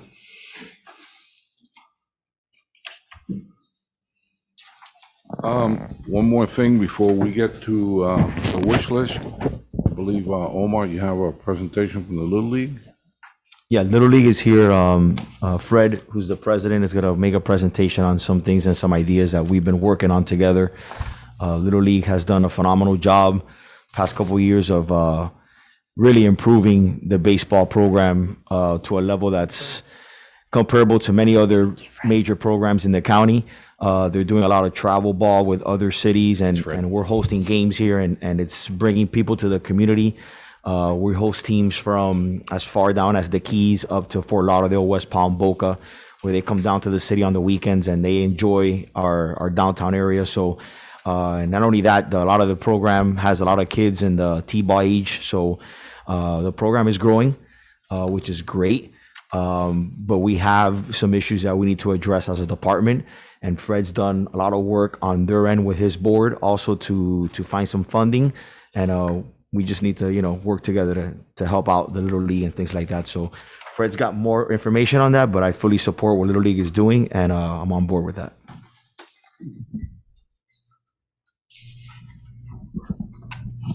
Thank you, Omar. Thank you, Council, for your time. Before I begin with the presentation, I just want to quickly thank the city and Omar Luna and his team for the incredible job they do working closely with our league. The open door communication we have with them, the ability to schedule games ahead of time or at the last minute's notice, the excellent condition our fields are maintained and prepped are the envy of any league and any team that comes over into our area. They're always very jealous. Every time we host teams from outside of the Springs, they're always impressed. And we're also very thankful for the recent work that was done on Prince Field with the removal of the obsolete bleachers, repairing the drainage issues on the South Field, Prince South, and upgrading the infield on Prince South. So we're very thankful that we have a strong relationship and partnership with the city and our youth baseball program. Our board is 6 members, along with myself, Willie Romay, who's our Director of Player Development, Marcella Weber, Mara Smith, Adam Toro, and Natalie Ogando. They're all residents here in Miami Springs, and they all have children who participate in one way or another with the Springs program. Which kind of leads us to today. First, I'd like to thank the council again for allowing us to share our vision for making improvements to our parks through Miami Springs Little League. As our league numbers have continued to grow year over year, despite the pandemic, we have been able to garner plenty of support from our community to begin making improvements to all of our parks. Improvements that will benefit not just the youth baseball program, but we believe also our residents. In the document I've shared with you, you can see a snapshot of our league and where we'd like to make lasting changes. Working with Omar and our board of directors, not only did we target specific improvements, but we went out seeking donations. If you take a look at the last page, which is probably, we're in a budget meeting, probably the most interesting, I'm very proud to report that we were able to secure over $114,000 in donations toward this project that we have.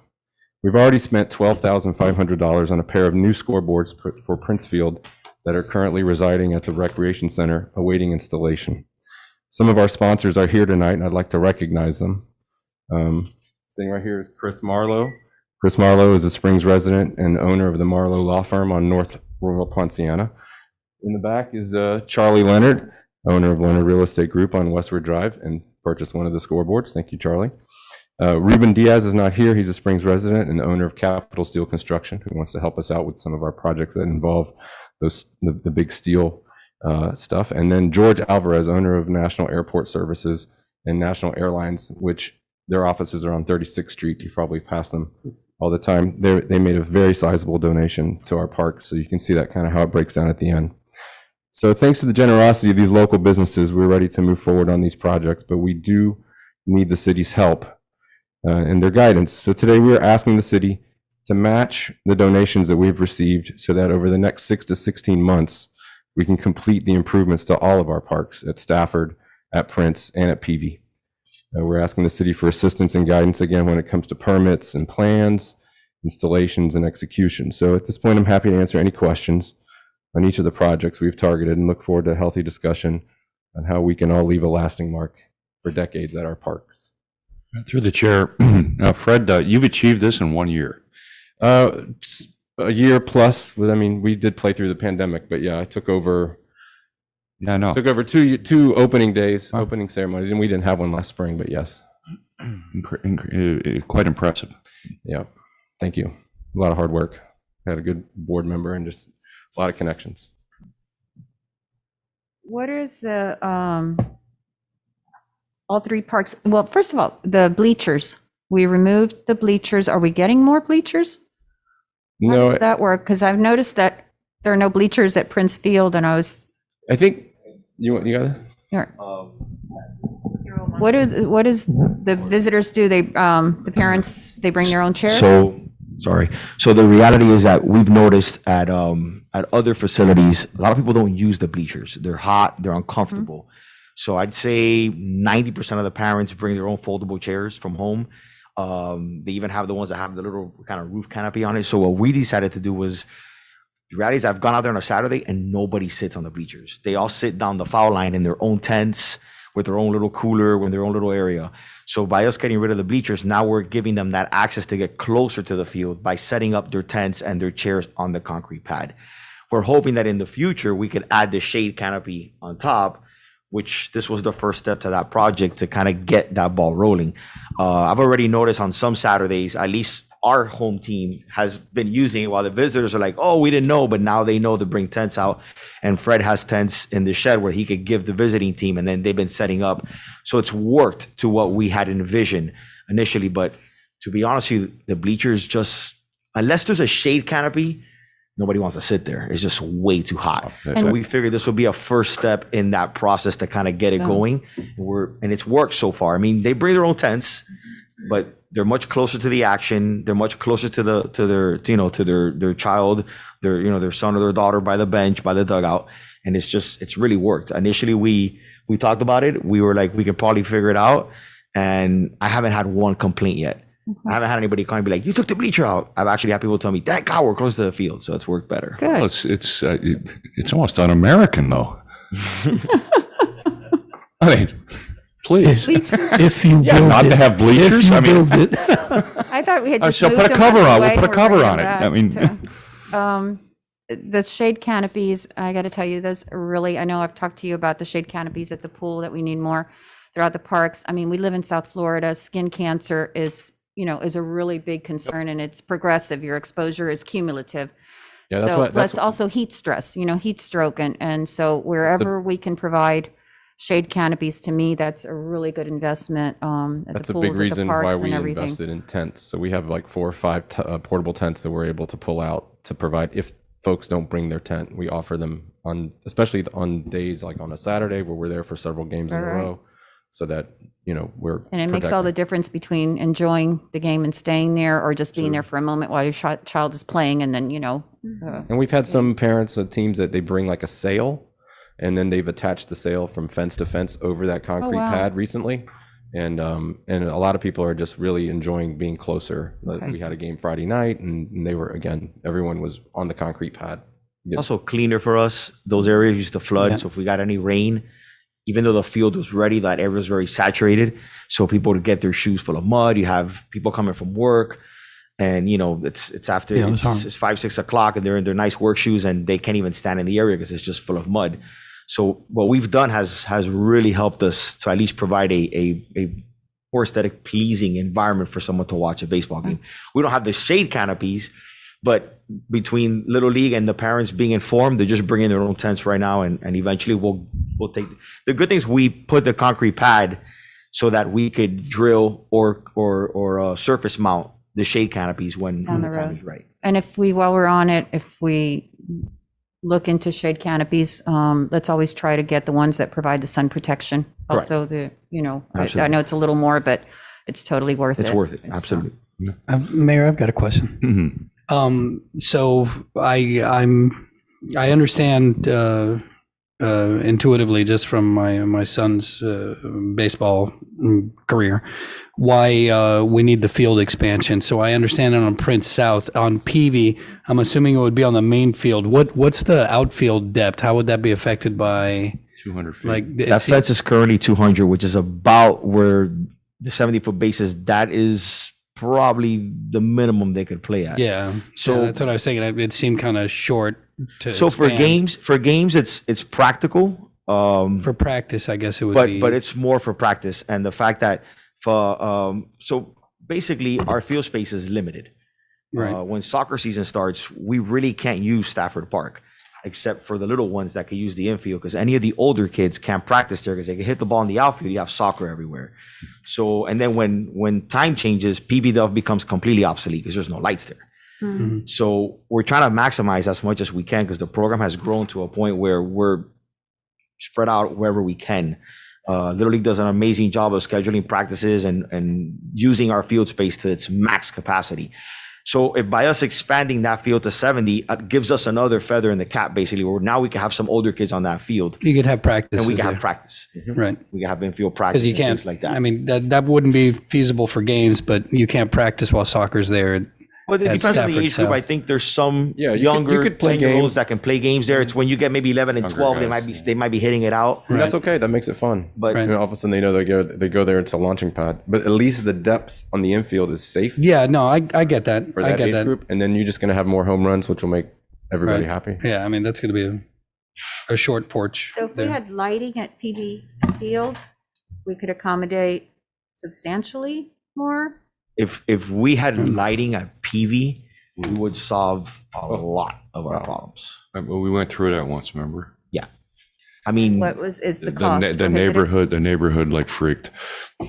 if you could give us lights, I mean, can I just say one thought? Just telling you what happened. I know that we what tried happened? it before, It must but have been a long there, not that it was. I would if I could present you even something about lights, I would present you a separate. Aren't the But I do lights- think the lights on the large field would not only help the dog park stay open later, because now you could take your dog for a walk to say 9 o'clock, as opposed to when the sun sets right at 7:15, 7:30. But you're not necessarily going to need lights on the small T-ball fields, because that's not, I mean, unless you're going to light up the entire park. But if you're just going to light up, just my opinion, the left-hand side, the big field, yes, it changes the game substantially for the entire area, for all of our baseball programming. So you would be and- able to and- offer more programs. Yes, and there are lights that are out there that we can work through with grants through Little League that are the kind of lights that kind of do not reflect back behind them on the houses.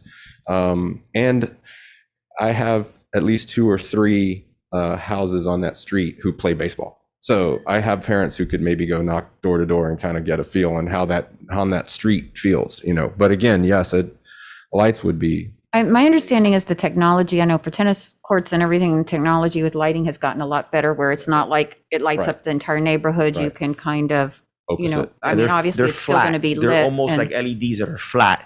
Right. So when the pole goes up, and then Musco, which is one of the companies that does them, they basically angle the lights where they're strictly just on the Right, field. right, to the, So there's no impact to a resident.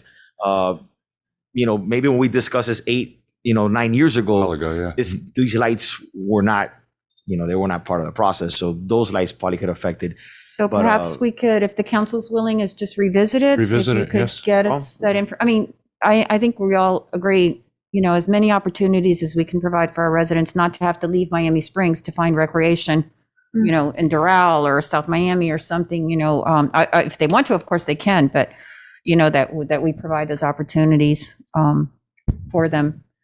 Well, I can tell you this, what Fred has done with this program certainly warrants consideration for what you just said. There's no question about that going forward, particularly with the new technology that's available.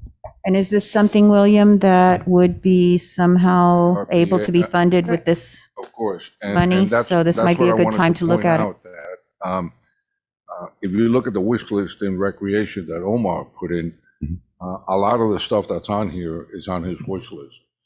And, he's got almost over $300,000 for things that he wanted to do in those parks. So by them getting sponsors and all that and only requesting 96,750, that's something that we could do with ARPA money. Of course. Perhaps let's look at that. I think for any child, when you're an adult and you look back on the time spent as part of a team, whether you were good or not, or the worst one, or, the star, those are just memories that stay with you all your life. And they're really important experiences. And they keep you busy. They keep you away from the video screens and who knows what. Through the chair. So I'm not a baseball mom, but I can definitely sympathize being a parent. If I had to take my tent, take maybe water bottles, I just want to make it easier for the parents to just grab and go. So if there's any shading that we can provide for them while they sit there and they don't have to worry about hauling tents because this is after work, and I just want to make it easier and more enjoyable experience. So whatever you guys can bring to the table to make, I think we're on the same page with that.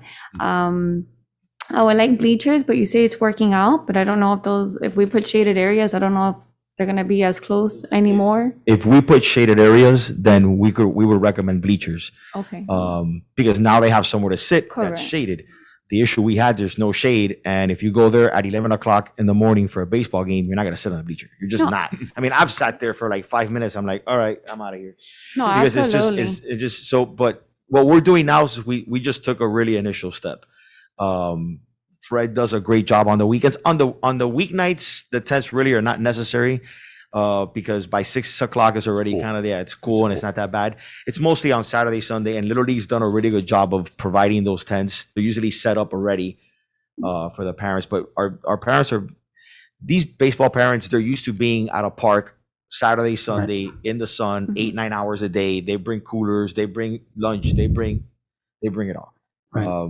I can tell you from experience, that's just the car's packed on Friday night, and it's like they're going to like Disney World, but they're just really coming to it. And that's what's nice. It's not just the kids, it's a whole family experience. Yeah. And that's what people, treasure and look back on years later as they're grown. But as we part of their definitely would experience. love shade canopies and bleachers. That's something that we would definitely love. But it's What we can do, Now you're talking. I had another question. what we can do for the meeting where we're going to discuss the ARPA, that will be one of the projects that we'll add on there, which is Omar shade structures and bleachers.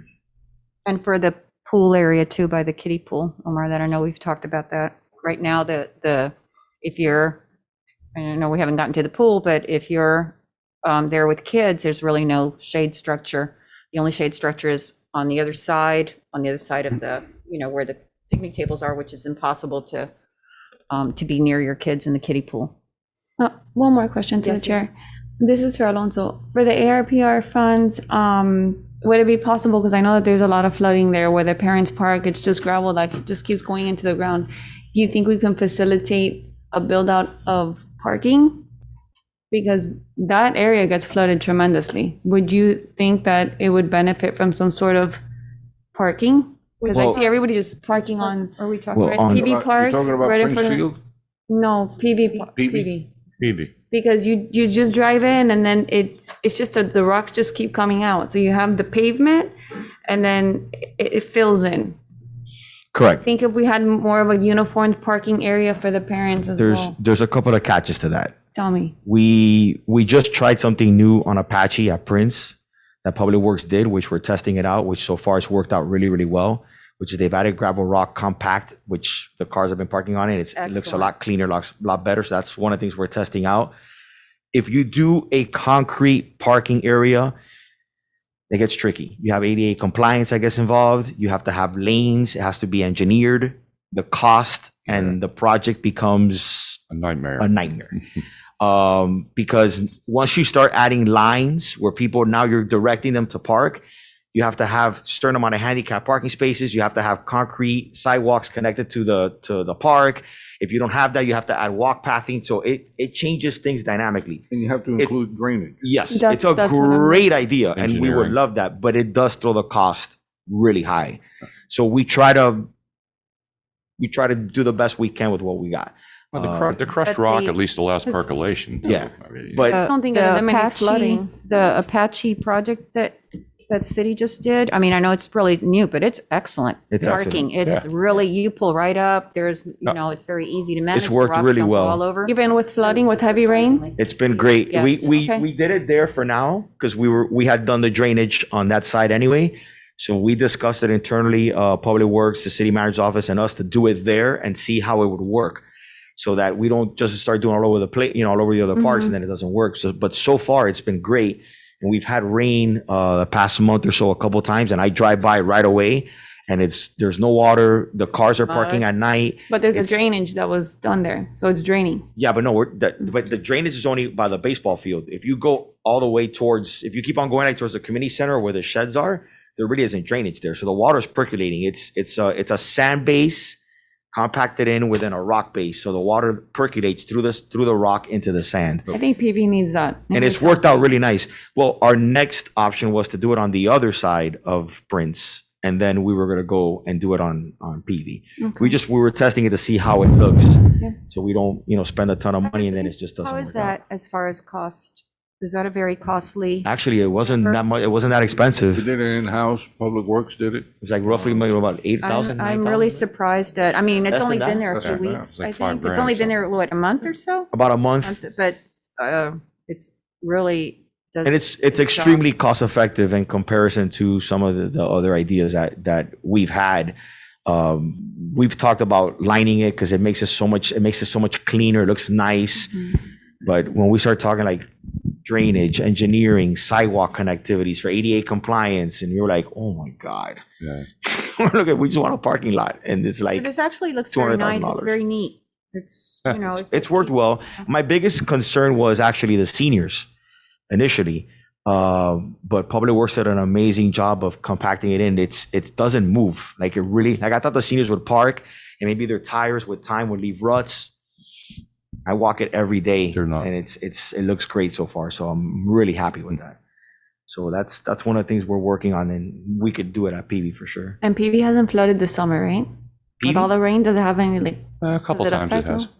All good? It's been pretty good. Perfect. Through the chair. Yes. Having played Little League Baseball in the past century, I am just delighted to see the facilities that we have. I'm very proud of the programs that you guys have put together. My limited connection to it has been with the Boy Scouts in Prince Field and going out there on days to sell, concessions and help out with that. But I was really amazed at the number of folks that came with tents and chairs. I had never seen that before. Yeah. And and they seem to be having a good time. So let's stick with what works. I appreciate the shade that the Yeah. mayor's talking about, and I absolutely would support that. But I agree. let's talk about this in the And I wanted the to wish thank list. the sponsors Yes. that are here. Thank you. This is Thank you, a guys. Right back there. huge Thank you amount very of much. praise from sponsors, for our recreation programs and for our youths and their families. Like you said, it's a whole family. It's like going to Disney World, and the Right. parents enjoy it as much as the kids. And I know that these recreational sports are the same way. So thank you very, very much. Mayor, can I chime in? Thank you. So Fred, again, thank you. And I think prior to you getting here, and again, my son played for 8-9 years, and he started here in Miami Springs Little League, and everybody knew that once you got to a certain age, you had to go somewhere else, right? So because of that, and just because of my experience, and I know that this is just my experience, but I was part of the travel baseball, religion for many years. I would prioritize the field expansion and something like lights, just because it would allow you to do more with your program. I can tell you, I've been in every park in the state, I believe, and you'll have bleachers with a shade canopy, and people will put their chairs on the floor up against the fence along the baseline right in front of the bleachers. I would prioritize things that would expand the program, like expansion of the field to allow you to let older kids, so that older kids don't have to leave and go somewhere else to play travel. And something like lights would be a game changer. I would prioritize that over just about anything else. Just from my experience, having gone through the pipeline with my son, and knowing that people want to sit along the baseline, like they'll bring their chairs, like they know the drill. So thank you for everything you do. Thank you. I just wanted to say a couple more things. Feeding off that point, yes, I think a big part for me was how can we stop the cycle of our residents having to leave Miami Springs to go beyond that 9, 10, 11, 12 group? Why can't we create a home base that we know that at that age group, kids eventually kind of filter out. They know they can or can't play, but the ones that can play, they can stay here. They should stay here, and they should be able to wear Miami Springs and represent Miami Springs. So our teams, the one that I'm closely associated to, because my son's on it, we have played in Key West. We're playing in Vero Beach. And next year, starting next year for the next 3 years, we plan on entering district, state, regional tournaments in Little League to go towards, the ultimate goal of playing in Williamsport for the Little League World Series. So a lot of this is started 2-3 years ago by making sure we had our base set. Now I feel let's get our facilities, upgrade them to the point where now we can host those tournaments that help us qualify to get to the next thing and bring more notoriety to our city, number one. Number two, yes, you go to those other parks, lights are a game changer, bleachers are a game changer. But I'm going to tell you right now, scoreboards that work are an amazing thing. We went down to Key West and the kids, and then Key Largo, and the kids were like, they got a scoreboard. We can keep this, you can watch the score while we're in the dugout. Something as small as that. And we're really proud that we've been able to buy the 2 new scoreboards for Prince Field, and that we have them here at the rec center. But I really want to request or see how much Public Works or our city can help us with the installation of it. We've run into some issues in terms of the size of the I-beams that we need, that we thought we could just plug and replace them. We need them to be a little bigger because the boards that we got are a little bit bigger. We need help with permitting and things like that. So if there's anything that the city can help to facilitate, so we don't feel like we have to go out to a private company to come and bring it out, or if we do, we have contacts so that we can help subsidize the cost of that. But I know it's on our wish list, and that is one thing that I also think the scoreboards will bring an immediate visual impact of change so quickly, along with things like shade canopies, that people can quickly see that something is changing. It's not just that the field got bigger, or it's those things. I think they're small details that people will be like, oh yeah, you see the new scoreboards, they look good. And so anyway, I just wanted to make sure I put that out there, that we could really use help from the city in installing them. Through the That's chair, what you have here of the. I do, and I just wanted to kind of installation. It's on your wish list. explain why. Yes, it's there. Yeah. Yes, Mayor, Mr. President. if I might, Fred, you may recall a couple of years ago, the high school. I've been involved with the high school baseball program for 3 years now, and They got the new. yeah, and the guy that came in and did that was a godsend. Oh well, let's call him up. Carl Bithorn would Okay. be the one to talk to on that. Okay. And he could probably hook you right up, and All right. you'd be ready to go. All right, great. Yeah, because they brought that down, and I think he installed it in like a day and a half. Okay, Yeah, Carl Bithorn. I'll get with you. I'll have him. All right. Thank you very much, everyone. Anything else from the council? Yeah, one other thing. Yes. Little League World Series just cranking up, right? Yeah, it starts this week. We've been doing our scouting for those. See how There you we go. get there. Okay, so Thank you. let me recap here. If I understand correctly, what we're saying is we understand this of what you're asking for a city match, but then we're also asking for additional Shade structures and bleachers. wish list for lighting, right? And that possibly we can incorporate with this funding that we have now to really bring it up to, you guys are doing an excellent job. I know. I think we can do with the lighting. I think at Prince Field, we got a grant. Yes, for Prince there's Field. grants for lighting. There are grants for that. Okay. Correct. All right. And if it was 7 or 8 years ago that it was looked at and the neighborhood was against it, we can revisit that. Right? There's always timing for Through the chair? everything. Through the chair?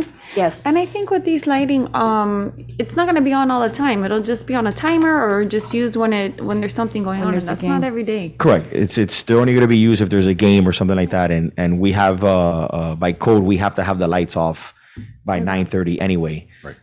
And if we have to keep them on late for any reason, it's usually Friday, Saturday if there's a game that's a little later, or if there's like a playoff game, we usually kind of let the residents know, like around Prince Field, hey, there's a playoff game tonight. If it goes into extra innings, we're not going to send these kids home and go to the game. Like we'll We're finish talking it. But about, because there's the county well field to the west, and then the high school is to the north. So we're talking about the homes On the south, I live on Dove. on correct. not Dove, it's Raven or something? Quail. Quail. Okay. There's 6 houses on Quail, Okay. but when you talk about PV, you're really talking about 2 houses. So even what I'm saying is That that big field, it's gonna as impact- far as placement of the lighting, I would think that makes it a little easier because it's not, trying to not Correct. have the lighting go everywhere. It's just making sure that we don't bother those residences and there's, a lot of wiggle room there to make that work. The only problem you'd have is left field, I think. That's always a problem. All right. Thank you very much. Thank you. Thanks, Fred. Thank you all. Okay, so in summary, what I've got is we're going to add to the list considering the $2,600 increase for Pelican for August 30th. And then as part of our ARPA programs that we're going to bring back, we're going to bring back shade and bleachers. And we're going to bring back, of course, the Little League request as part of one of the projects. And then we're going to look at lighting grants. Correct. And also some of the concrete, Parking. The gravel. rocks at PV and stuff Yeah, like that. the compact At gravel. nose- Yeah, Because I'm that's really just impressed that we sitting on did that water. in-house. yeah, Just awesome. yes.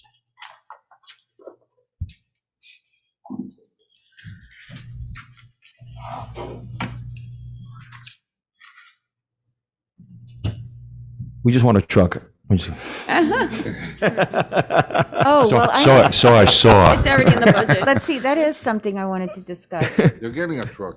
No, not the truck, the other expense. I can understand the truck. How much is that? 25? Which one is it? 20, yeah. It's about 80, how is it 80,000 to paint the, 150, is it? how can Yes, it that's be what I 80,000 to thought. paint the, The community center? yes, the community center? I mean, that's just an astronomical amount of money. It's Think of the actually, type of the I thought it paint. was going to be 100,000. yeah, I thought it was gonna be Are more we talking about inside, outside, everything? Outside. outside. But that's just not possible. I'm sorry, I just do not understand it. A can of paint is what, $40, or premium paint? It's going to take a lot of pain. That's a ballpark estimate for budget. We're going to go out for RFP on that and we'll see the numbers. But is it But because from it what needs different- patching and a lot of I work got- on the outside? I or got is it 2 just- quotes from reputable local vendors, and they were just about the same, anywhere between 80 to 100,000. Just But for the- Omar, just is for the it- community center? That's correct. The outside, is it that it needs work on the outside patching or is it just paint? Well, one of the biggest issues we have is actually the texture of the community center. When we built it 11 years ago, I don't know if you noticed, the texture is like a popcorn texture. So to pressure clean it, which we would have to take a lot of that mildew and algae off, is going to be very tedious. Well, you're going to take a And lot then- of material off too. And then we thought it was about 100,000, and I know when I brought it to William, he was like, "Yeah, I could see that," because we were thinking outside the box, it's huge. The building's huge, and it takes about 3 to 4 coats of paint. It's a lot of manpower. It's not an easy task. No, they're gonna be filling in cracks. It's not an easy task. It's a lot of prep before you paint. Yeah. And it's Pressure cleaning. That's all the work, really. That's another thing. There's a bunch of different colors. Different colors. It's Yeah. it's a little bit more tedious than what we thought. And is it for aesthetics or is it because It's it needs the time. patching and the? yeah, it needs to be painted. It's one of those that me and Kaylin probably don't realize it every day because we kind of see it, but it's beginning to bother me because it's dirty. Yeah, it looks bad. I mean, it's just like if you drive by it all the time, you probably don't realize it. But if I would encourage you, like, tomorrow morning, While we drive, were- go there and well- just take a look at it, and I you'll did see this where it morning. looks. I guess I saw 80,000 in front of my eyes. I'm like, it doesn't look that bad. It doesn't just, Don't look that bad, right? right? We spent 6 or 7 months over there, and after about a month, I went to Omar. I go, Omar, this place needs some paint. Really? I mean, if you walk around the building, you can see it. Yeah, no, and the grade type of the paint that they use is to help the integrity of the infrastructure. I mean, the concrete it's exposed. Yeah, we paint the So- inside a lot with our staff because it's indoors and we could tape the walls. But I remember I talked to Danny. And I was like, Danny, did we go paint the outside? He's like, no way. He didn't even hesitate. He's like, there's Outside no is way. important. That's a problem for us, and it is. And I was like, That's, and I started to look at the texture inside. The walls are like regular walls, and it's like painting your room of the house. It's we shut it down on a weekend and we do it, but the outside of the facility is it needs it. It's also 4 stories. Yeah. Ish. It's a big building, Do and it's they got a have- little like the staircase on the Apache side by the theater. It's got its little nicks and knacks that are. Yeah. And one more thing. Mayor? Before the shade area for the Second, pool. Councilwoman Bravo. Oh yes, yeah, I have it. Yeah, Councilwoman. What was your question, William? No, to add the shade area for the pool. for the pool that. Are they gonna be pressure cleaning the whole building before painting it? Yes. To lift up the old paint and all Yes, that? yeah. It's Yeah, it basically takes a it'll long be completely down to its bare bones, and then they'll repaint it. And that'll include any sealing or patching, because Everything. once you start pressure cleaning, little cracks and Yeah. things show up that could have water intrusion down the road if they're not. And The person who labor gave us a warranty? quote, you guys know them very well. I told him, you got to give me a quote that is done turnkey, that this place will look brand new. I don't want it to be done, where in a couple of years we got to repaint this thing. So I was like, I don't care what the cost is. I want it to be done right. So that's probably why the cost is a little high too. Well, wait a minute now. Whoa. you have a You question? never want to say that going into negotiations. No, because when we do a bid, it's going to be an RFP anyway, and I'm sure that we're going to put things in there that are going to secure the city for a long term, because we don't want to spend 60,000 and then I got to put another 60,000 in 3-4 years. Then we're just spinning our wheels at that point. I'd rather spend it up front and know we're going to get another 10 years out of it, and then we'll be okay. So I'm sure that RFP is going to be extremely tedious. That we'll get what we're going to pay for. Councilman? Yeah, if we're ready, Mayor, are we prepared to talk about the racquetball courts? I wanted to kind of. Do we have anything else? Okay, so I think when we had the goal meeting, we talked about moving the courts, and I guess this is staying put, but it seems, I'm looking on page 14.9. I don't know if that's the one you have, but it's the capital improvement request for the racquetball courts. And it says outdoor setting, indoor setting. It says 80,000 and 130,000, and then there's a total budget that has, I guess, both of those together. So is it going to be 3 wall? Is it going to have a roof? Like what's the current plan on the racquetball courts? So the racquetball courts are extremely interesting. I've called several vendors, and I'm not gonna sugarcoat it. Everybody gives me like a massive runaround. To get even these numbers was extremely difficult.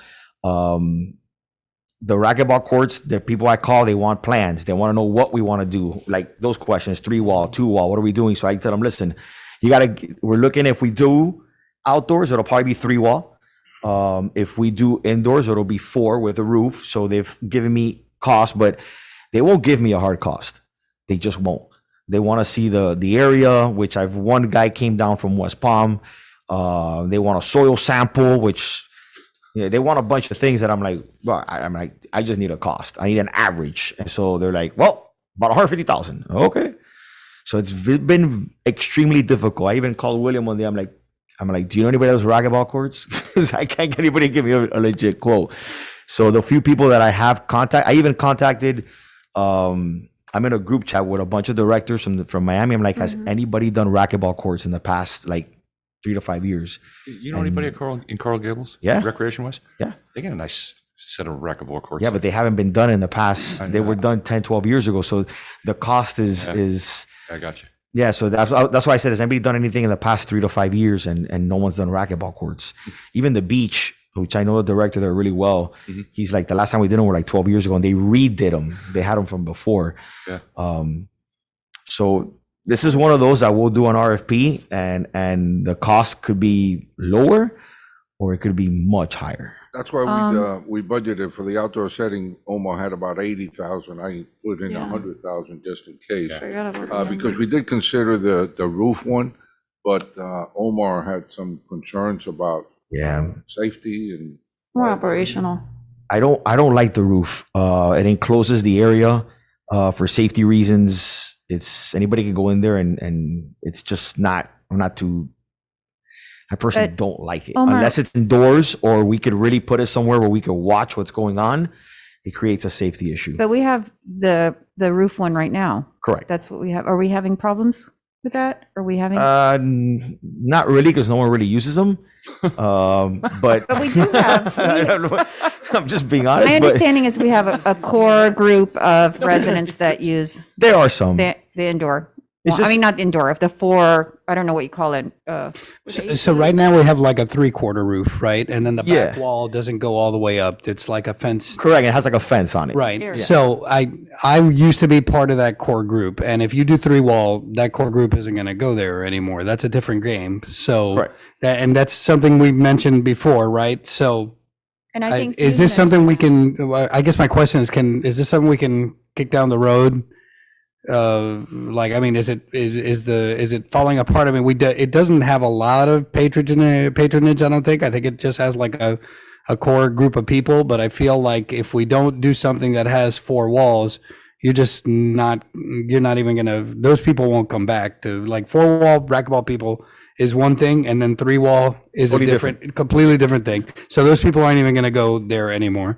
So I don't know what the status is. I mean, in terms of what.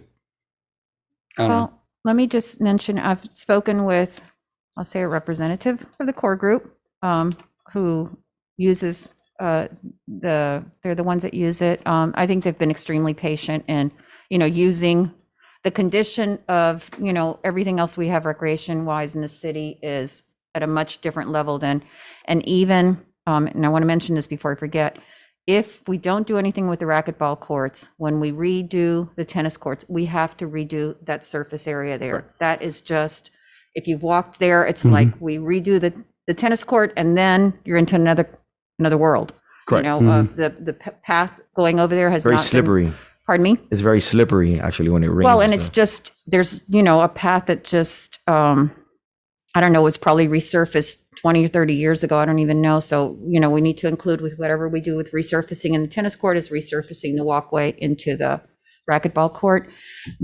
And this is before we knew that we had this extra money. They had even suggested, and I think Councilman Fahet, you had said this, that it's a very different game. I don't play racquetball, but that it's a very different game. The, what do you call it? 3-wall versus 4-wall. 4-wall versus 3-wall. And so they had suggested even that we do patching for the current one until we can do a combination of 3-wall and 4-wall system. In fact, they even kindly, and I'm sorry I didn't make a copy of it, but they even submitted a suggestion of what they thought would be a reasonable 2 4 walls and 3 3-wall courts. Do we have the footprint for that? For Yeah. 3 Now that 3-wall we have enough courts and space 2 for that. 4-wall courts? This is also going back to a discussion that we've had in the past of if we're going to spend About that doing money it at there. Stafford, right? About that the tennis court and the racquetball courts are not really related, and that perhaps the racquetball courts would be built either somewhere else. near Stafford Park, at the country club, or even, I don't know. But we'd look at a new location if we're going to spend that money Correct. on them. So what they had just offered is that, to patch the courts, to do it, kick the can a little bit further until Yeah. we can do it right. Because if Okay. we spend the money to just do the 3-wall, it doesn't do anything for them. That's fair. Sounds reasonable. Now we have this funding that perhaps, this is the time to look at it, because I don't know when it's going to get any better. So, Well, right now, we have that included in the budget at 100,000 coming from ARPA. You can put 130, 140. Now's the time to do it. okay, and I'll give you a copy of this. Okay. I feel like this is reasonable. I mean, they're being very reasonable as to, they really, if we're going to spend the money, they would like to have the 4-wall. And I think that what's nice about that is that when then we're providing the recreational opportunities of both. They're two different games, and it'll be nice. I play tennis. I wouldn't play tennis in a racquetball court that looks like that. If the tennis courts aren't good, so somebody else that doesn't play tennis, they would say, oh, they look fine. There's a net there. But, just like golf course, I don't play golf, but, people know the grass and all this. So just by making it really nice, we would encourage, we would provide that opportunity. We could definitely get a cost to at least repair and try to extend the lifespan of the current courts a little bit, and then until we work on where we decide the location of these future courts and things like that, and logistically where we're But going to put them also, at if and we stuff have like the that. funding available, I don't know that it'll ever be any better. So, it's never, this is the opportunity for us to be able to really do for the city the things that, the Correct. city deserves, the residents deserve, and we can't do without raising taxes. We certainly don't want to do by raising taxes. Through the chair, I've always said, golf and racket clubs are a match. Right. And we talked about this many times up here. About one day, and one time they wanted to move the pool to the golf course. I said that makes no sense. It's silly. But a tennis center and the golf course together, to me, makes an awful lot of sense going forward for the So city. perhaps looking at I don't know. that I'm just down the throwing road, this out for discussion. I know the tennis courts, the location that they have evidently is, constantly we have to resurface them and all because of that property is Water right table near there. the canal banks. We're losing the canal banks, and there's a big maintenance issue. So I guess what I'm asking the council is, let's give it some more thought. If we've got funding available to do the racquetball courts now, I don't know how we'd ever be able to do it. Obviously, none of us want, to increase taxes to do that. So this would be an opportunity to do without. If the reason you're doing it is just to kick the can down the road, let's say, and eventually put it in the golf course. Like what we do with the tennis courts. Right, but you're talking about long-term now. Oh, we are? Yeah. Yeah. That's a huge project. That's a Well, huge project. Well, I guess what Politically challenged. I'm saying is that if we're going to do new racquetball courts, let's provide the 4-wall and the 3-wall, and figure out how we can do that. How's that? To consider that. Yeah, that's fair enough. If we're going to spend the money to do it, let's, provide both. Through the chair? Yes. We also have to see, that's a great layout, if that area where the current racquetball's setting is, if there's enough space for that. So I wouldn't, So Remember, another big project you're gonna see on my ARPA list is we gotta do something with the Stafford walking path and Yes. lighting. Mm-hmm. I've been clamoring that for part. it. We have a lot of stuff. we have. we have to prioritize. We could spend your money. Way more people use the Stafford walking but for a path than the change- racquetball course. Yes. Way But more. Omar, but for a change, we got a little bit of money to play Yes, with too. yes. We For a also wanna do change. something at Reagan Park. Right. Now that we got the Tiki Hut, we have some plans for putting a playground out there, putting fencing around it so that we can close it like we do the boat ramp, where you open it in the morning, close it at night. Because I know some of the residents Right. in the area are That would be concerned excellent, about right? going in there at night, so also that's another project you're going to see on your list. Okay.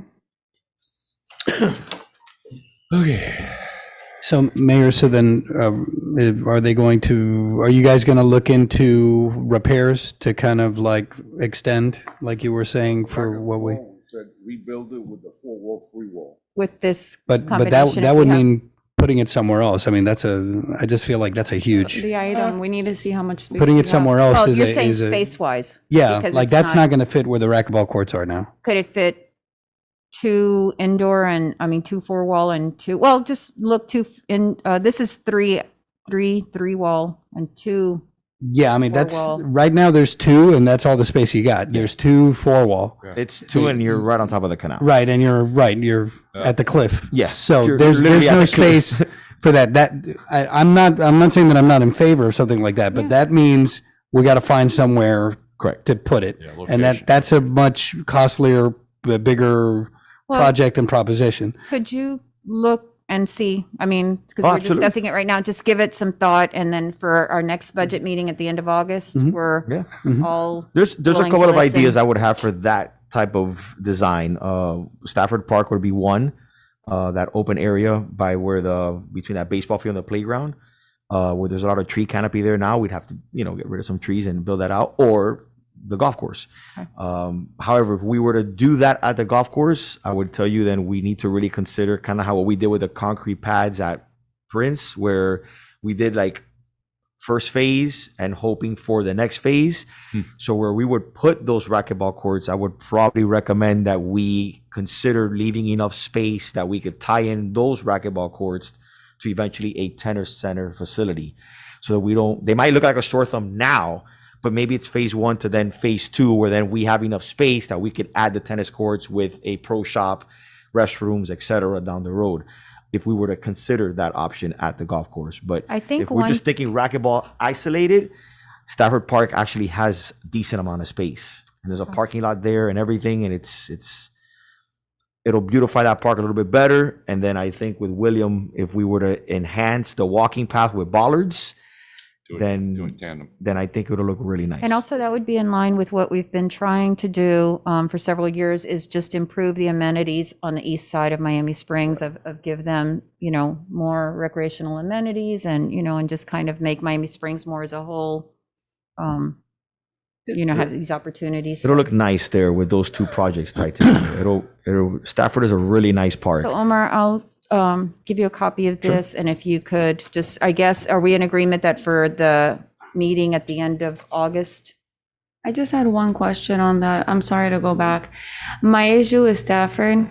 I'm a little skeptic because I know that we don't own that park, so I don't know how beneficial that long-term investment would be to us, because I don't know with the school board, it's a school board park, so I don't know if we should invest in that park. It's a great question. The reality is that the property does belong to the school board. You're 100% right.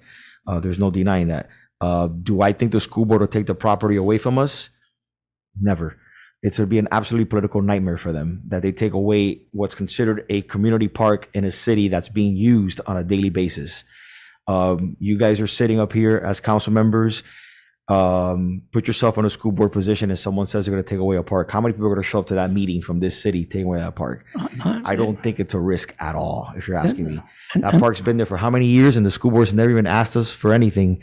All they ask us is tell us what you're doing in the park and just follow the permitting process. I agree with you. There always is that small percent risk. If you're asking me for my professional opinion, there's just no way. You're talking about taking away a park from a city that services hundreds of kids there daily in a massive soccer program that provides hundreds of walkers. It would be a political nightmare. There's for no them. way to acquire that park, right? That's a question I can't answer. Well, never say never, because we did buy the golf course from the city of Miami. once I upon wouldn't. a time. I'm sure that the school board would be willing to sell us the property. I'm but happy at the leasing cost. it the way we are, or the way we've been doing all these years. Well, and there's no school adjacent to it. The school is across the street, so I think Right. that's what is in our favor, is that there's really no property space there for them to build a school. And They the have school their park little agreement we have things. with them is So- the middle school AIE. They get first priority. If they have a game, they have an event, we work with them 100%. There really isn't a conflict where the school board would come at us. Remember, right now, we're investing a lot of money. The Oakwood project includes the flooding at Stafford Park. We're doing a lot of work out there. The East Drive beautification includes adding sidewalks on Stafford Park and other amenities. So we're already spending investing money in that. Money toward what we don't even have. Right, exactly. William, that's a 7-year renewal, and I think. 10 years. Is it 10? Okay. And the historical museum also would be affected, right? Like, Correct. well, you don't want to get on their Yeah, bedside. it's one of those that I'm Gets sure it. that if they even thought of considering it, yeah, it'll probably be, it'll be like, nah. Well, right now, we have 100,000 in the budget being paid by ARPA. I'm gonna pull that out and include it in the projects that we're gonna discuss for ARPA to get a cost of what it would be to build it at Stafford Park, the racquetball, right? Is that what we're in agreement with? Sure. I think we're looking at that, and, just if it's possible, it's 16 place, but the other The golf course. opportunity here is that if we don't have if the racquetball courts are moved to, say, Stafford Park or the golf course, that opens up a little more area there where the tennis courts are, which is a really tight area, so perhaps for a little park or more, I don't know, something for the tennis courts. Yeah, picnic table, somewhere maybe parents can watch their kids play tennis in that area. Omar will come up with something. I know one thing that's really a problem for the tennis court is the wall, where you hit against the wall. Yeah, the hitting wall. You can only use it if no one's using the tennis courts. Correct. But, there are a lot of people that want to go hit against the wall, and then they start, and then there's somebody playing tennis, so then you have to give up. So even We could perhaps extend that wall. extending it so that there's that, Yeah, if the racquetball courts weren't there, you'd be able to use that space. Correct. For something like that. Right. Yeah. Through the chair, yeah. Yes. I'm inclined to doing this at Stafford. I just think I agree with you on the expansion of opportunities in that area, and I know that that's well used, and it will enhance opportunities there, for sure.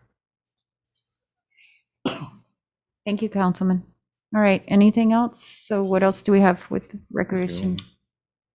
Let's go to, Omar, you're gonna stick around for elderly services? Yeah, I'll be here. On section 16? Thank you, guys. I Caitlin, by the appreciate it. way, thank you Thank for you, everything you do. You're awesome. All of Thank you you. and your staff. Thank you. Thanks, Caitlin.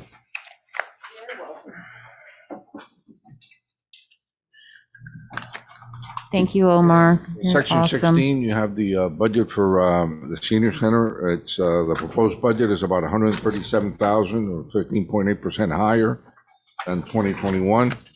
And part of that increase, or most of that increase, is the fact that you're now operating a new facility.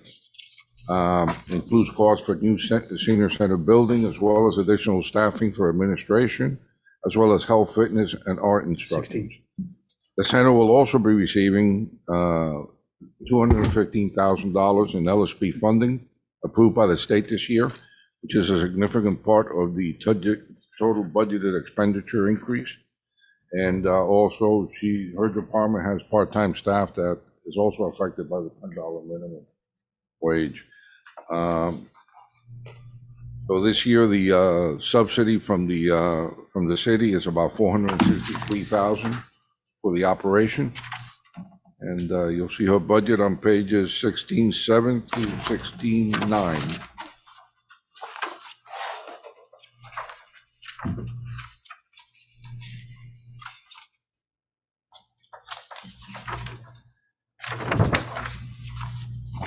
First of all, Tammy, I just want to say, you and your, I told you this recently, you and your staff, that Adult Community Center is awesome. Everyone that walks through that door is 10 years younger the moment they walk through. And you can tell even by, I was telling Tammy this, even how they're dressing, the seniors are dressing, everyone's dressing a little more trendy, with the workout clothes and all this. It's amazing. Just.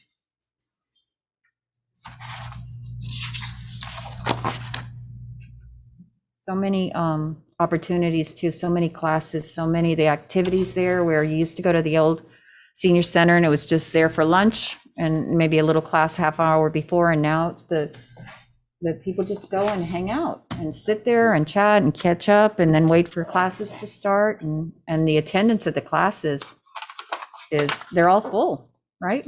At lunch today, we had 168. Wow. Wow. And I know I've heard from a lot of residents that said they never went to it before, and now they go to meet their friends there. They, they just feel like it's so upscale.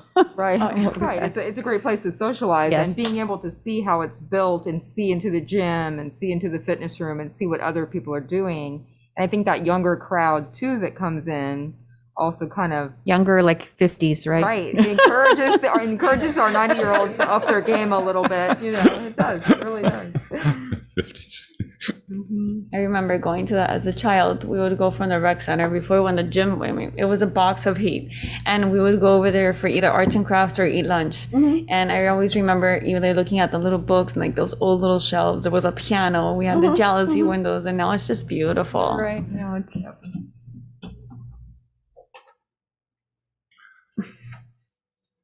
There was a, Williams, here it comes. Tammy, there was a wish list item through the chair, a couple of things you had in mind. Well, one of the things that was on the wish list was acoustic panels for the lobby. Correct. Unfortunately, the way that the lobby is built, it's very difficult to hear in there. It's very echoey. Yeah. And a lot of our people have some hearing Hearing impairment. impairments, So yes. something to dampen the noise in there at some point. It's not a pressing issue. That would be obviously. something similar to what we did in the community, in the Pelican Play, in the theater, in the acoustic. I don't think we spent an awful lot of money on that to do it, actually, if I remember right. is that on the ceiling or on the walls also? Well, we did both. We did the ceiling and the walls, because the suppression was night and day difference. Yeah, so I know what she means by that. Yeah. Tammy, I know one of the things I've heard is from the residents, because the classes are so full and they just love, to stay for art, and then the yoga and then the exercise classes and all, Right. is having even more classes available. Can you tell us a little bit about that? What are the challenges with that? Sure, I can. Right now, the fitness classes and the recreation classes, the art classes and such, are funded by LSP money. And for us, looking at LSP and what we're getting, even though it's a significant amount, that money also covers our homebound food service, breakfast and weekend lunches, 7-day-a-week breakfast and weekend lunches. So, for instance, at the rate that we're at now for the exercise classes, we're not going to have enough money, LSP money, for that, because we've maxed out our budget on that at this point. Recreation, I think, will be fine, but as we add more and more classes, we're going to have to figure out a way to, I'm maxed out as far as like Lily, our trainer. She's at her capacity for hours without making her full-time and giving her benefits. So that's something to consider too. We can bring in other instructors and expand the schedule a little bit, but as far as what was allocated for LSP, it's not enough to expand those classes How right much now. are you looking at as far as, you're saying to expand the classes, but right now you have enough to keep them at where they are? Yes, I have enough to keep them where they are. And to how expand much would you need to expand, say, I hear, everyone loves the art classes, having more of those. The chair yoga I know is filled. How many people are in there? It's a huge lot. room, and it's Yeah. packed every single day. Every time. So We're probably looking at another 40,000. It's odd how they allocate things sometimes. I mean, it's earmarked, health support is what they call it, and this amount's earmarked for that through LSP. And then there's a certain amount earmarked for anything considered recreation. And then the other portion of it is food. So, I mean, we do apply for that every year, as you know. So we can kind of rewrite that application the next go around to try to ramp it up even more and have even more classes. But right now we're a little locked in as far as the budget with that. any questions for Tammy? Omar has the, I'm sorry. Go ahead, Vice Mayor. No, I was just going to show her something. Oh. These are the chips to be a member of the senior center. Are you going there for lunch? Haven't been yet. I've spoke there a few times, but I mean, I've never gone and just sat and had lunch. I mean, no, Come on in. I will. Omar has the gym at the senior center, I'd like to say adult community center, because Yes. it really is an adult. When you think of a senior center, the age bracket that's going there now, is it 50, 55? What is it? 55. 55. Have you seen relief at the fitness room at the rec center from people that are now using the senior center fitness room? Some, but Still, it's tight in there. Yeah, it's a little tight, but we still have seniors that still go there and do we have some other like free weights, some of the younger seniors that go there to the community center still and still train. But they do dual. They actually like the class, and then they come over here and they do, their own little fitness thing. So it's worked out great. But yeah, it's going really smooth. I want to take a minute to congratulate Tammy and her staff. The past year has been very challenging for herself and the staff there, and they've done an amazing job. Opening up a building is a challenge. I did it myself with the community center. Things change all the time. You're trying to implement new programs. Some of them work, some of them don't. You get positive feedback, negative feedback, and it's not easy to do sometimes. And she's done it seamless. It's been impressive what that facility looks like and what their staff has done. They've been posed with a lot of challenges. The Alliance is unique. They're very challenging people. They want things done a certain way, very tedious, and they do it every month with no hesitation. I can tell you from experience that I've been there. It's like you walk in there daily. It's awesome. It's a pleasure to go there. I was there today for a meeting, and the seniors it's like a country club for them. It's great. And it's because of the staff and what they've done.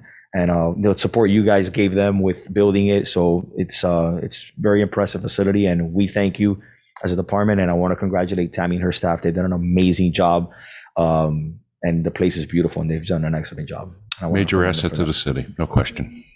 And I'm working with the health department to get more vaccine days here, because I think very soon they're going to have seniors take the booster shot. So I want to make sure I get more days here just so we prepare for that. I just want to thank you all. I mean, I realize it, and all the people that come there, I think, realize what a gift that senior center is, adult community center is.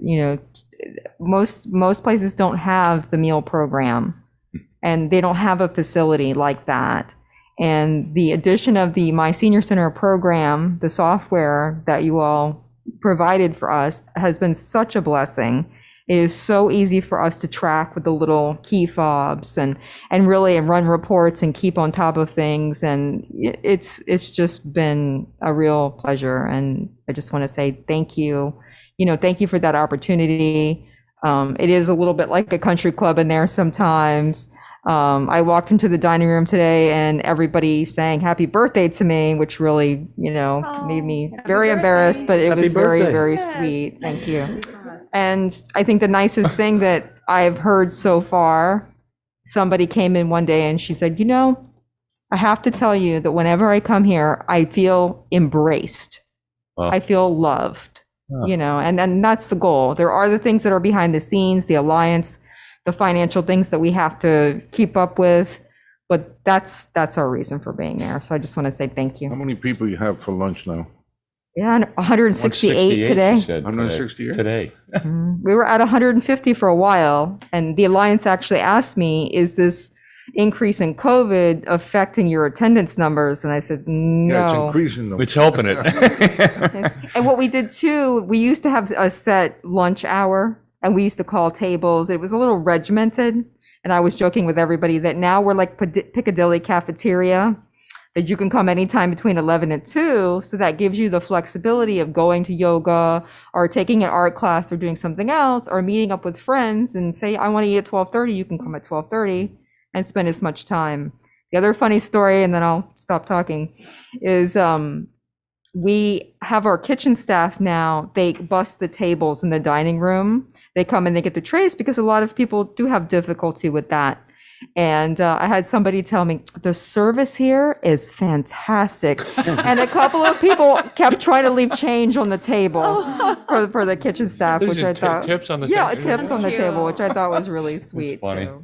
It's funny. But Well, yeah. and I know you, Angie, and Betty are the heart and soul of the Adult Community Center, and you do so much. But I got to tell you, those young ladies in the front Oh, yes. are so friendly, so helpful, and so with it. No matter how confusing it is, I'm not this day and that day. They just, enter. Okay, you're all done, and just they're Yeah. awesome. They are. We're very lucky with our staff. Very lucky. And very lucky to have the support of the recreation department too, because we could not. I think do it we're very without lucky to Omar. have you too. How's Thank that you. sound? Thank you. Tammy, I know as far as weights, that they were low on weights because, there's so many different classes and a lot of people, depending on the weight training and stuff that Lily offers, use several different weights each Right. person. Mhm. So I know you got her some more. Are we okay with that kind of equipment? The step equipment, I think, we need to make sure that we have sufficient to go around for that and the yoga classes and, Mhm. do we have enough of that, or is that something that you need to add to the budget? Those kinds of, I know they're not very expensive, but we shouldn't be waiting for, to purchase those if we need them. We did order some additional ones. I'll go by tomorrow, see if she needs anything else or more step ups. Those, we got them at Target, Walmart, if they have them available. If not, we order them through Target. So they're not very difficult to get. That's one of the things like we were talking about earlier, like posing those challenges. Initially we ordered what we thought we needed, and now the classes are booming and great problem to have. We'll order more dumbbells.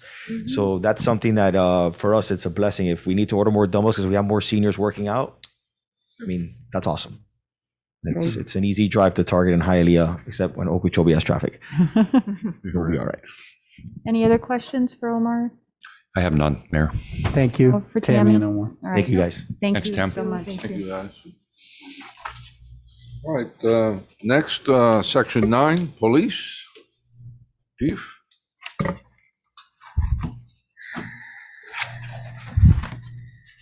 Let me read the budget summary. Their fiscal year 21-22 budget is $252,000, or 3.4% increase from the prior year. Actually, that's going to be reduced by the $78,000 that we're using ARPA funds. Part of their budget increase is a 3% pay raise in accordance to the FOP contract. Budget includes a $67,000 payout for a retiring detective. It also includes, as I mentioned to you before, an additional police officer, increasing our uniform staff from 45 to 46. This again will be covered by ARPA funds. And number 4 is the listing of equipment that the 78,255 that I mentioned will be covered with ARPA funds. And their budget is on page 9-8. And the chief is here with any questions you might have. Hi, Chief. Hi, Mayor. How are you? Good. So this does not include in our wish list the extra officer that Okay. Councilman On his Vasquez. wish list has an additional officer at a cost of $100,000. Now, everything on this wish list can be covered by ARPA funds. It would be additional to what we already have. An additional police officer. The automatic license plate reader, I think we can take that off based on the ATS one that we're doing, right? Well, this would be upgrading the existing one. Oh, okay. This is upgrading the existing The one here by Canal Well, Street. you have two things here. You have you have a license plate reader and then an upgrade to the ALPR system. It would just be the upgrade for right The now. We upgrade, could do away with the other one. The 42,200 we're going to take out because, and you'll see at your next meeting, we have the renewal coming up for the red light camera program. And they have come up with that technology to provide license plate readers. We're going to include that in that contract. You'll see it at the next meeting where we're adding 3 new license plate readers at 3 specific points, so that between those 3 and the 2 we currently have, we'll have access to all the major in and out. Yes, entries and egress from the city, with the exception of one that we're holding off because of some construction on Point Siena, the median project. We wanted to include a license plate reader there, but we don't want to start working on that. If the median project is going to do construction, then they would have to tear that down. And so we're leaving that for the end. But if we get those license plate readers that the red light camera program is offering, like the manager said, just about every major entry and exit into the city will be covered. So you'll get notification Yes. right away if there's a stolen vehicle, Stolen license plate, car, something that you're looking car for. looking for, we're looking for this car in a robbery. The driver or the registered owner of the vehicle is wanted for a crime, a missing person. Yes. Will it be, I'm sorry, Mayor, will it be a standalone plate reader, or will it be in combination with a red light camera in some places? No, these are just standalone These are just license standalone. plate readers, yes, Okay. that the company is offering. And where do we currently have red light cameras right now? We have one on the 36th Street, West Brown. and we have one on No, East. Red light cameras. Red light cameras Oh, red light on 36th camera. Street. We have five. Five, right. Okay. And those are monitored by a private agency, right? That they. The red light cameras or the license plate cameras, readers? The red light cameras? Well, the way it works is the agency will pick up and send us the information, and then an officer reviews it, and the officer determines, yes, there is a violation or there is not a violation, and the officer is the one that issues the citation. So we're covered by law that way, where other parts of the country, the company was doing that, and that got them into trouble. So the company is sending you the ones that they believe could be violations? Based on the parameters that we set, yes, they send us the information. And another good thing, there was a bad accident on Lejeune and 36th Street this morning. Yes. And I'll send you the video. It's amazing how nobody would, at first, the first initial information we had was that there was a fatality, but that was wrong information. But I saw the video and I could not believe it. You have westbound traffic on 36th Street stopped at the light, and this car manages to drive in between two stopped cars at the light. And think about the space you have between two stopped cars. Negligible. It fit just perfectly. And this guy must have been doing 70, 80 miles an hour, plowed into a car that was going northbound. And his car, the offender, I would call him, because he clearly ran through the light, ignited and engulfed in flames. Yeah. Two people were sent to the hospital. And that's why it was Miami-Dade's accident. We just provided some, at first we were the first ones to arrive. Obviously, we just provided some traffic assistance. And based on the severity of the injuries, they always call out traffic homicide in the event. But as of right now, everybody survived. But how that guy managed to go right through those two cars, it's amazing. I couldn't believe it until I saw it.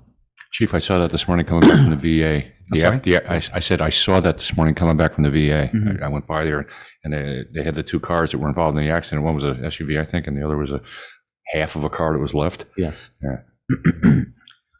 Through the chair.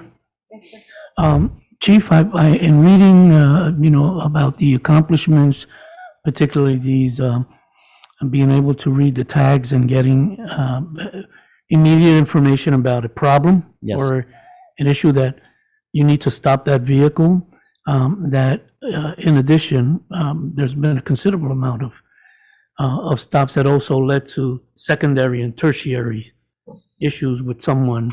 Correct. I'm thinking about the individual who had a gun, who was at a hotel and had a gun Mhm. at the hotel, not with him at that moment. So I think that this is really, really, really, really good technology It's amazing technology, yes. to increase your abilities to be able to do this, not only to keep us safe, but to keep other people safe by getting folks off the streets and vehicles off the street. I call them force multipliers.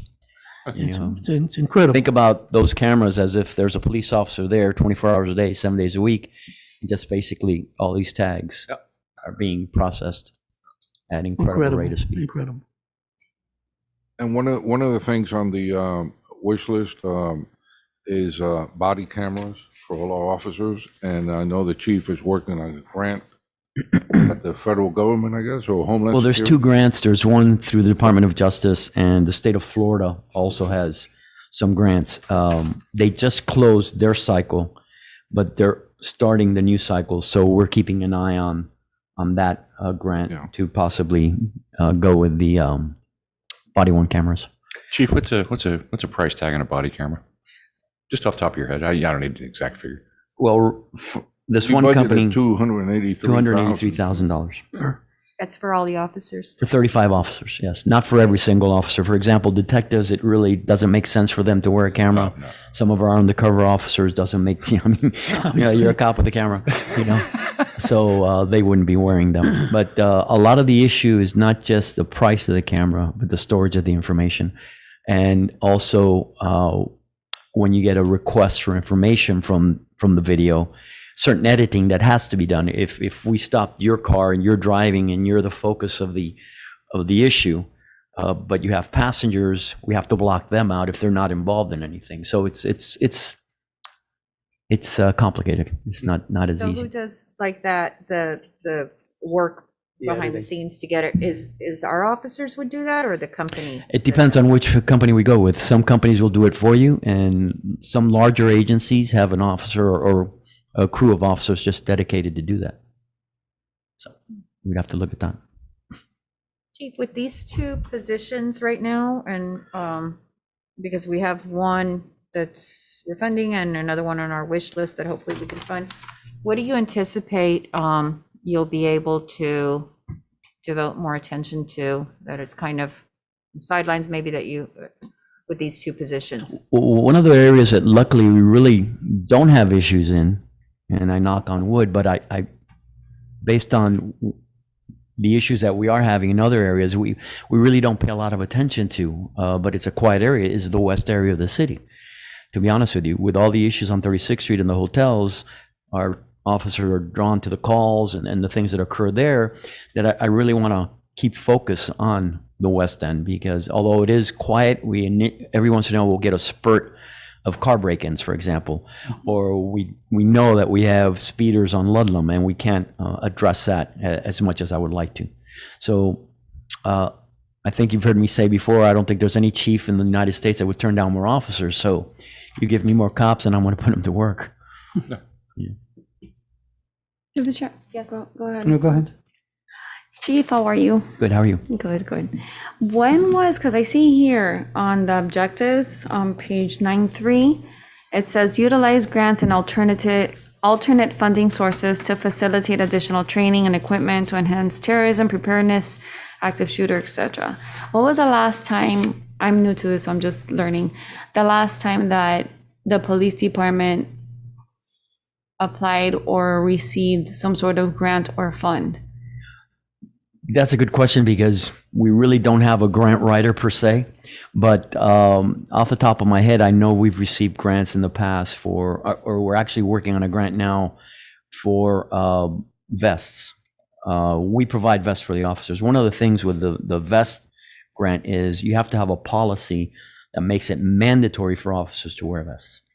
Now, working in Miami and South Florida in the heat, I remember, and it was a bad habit of mine when I was on the road, I didn't wear a vest all the time. It was just too uncomfortable, too hot.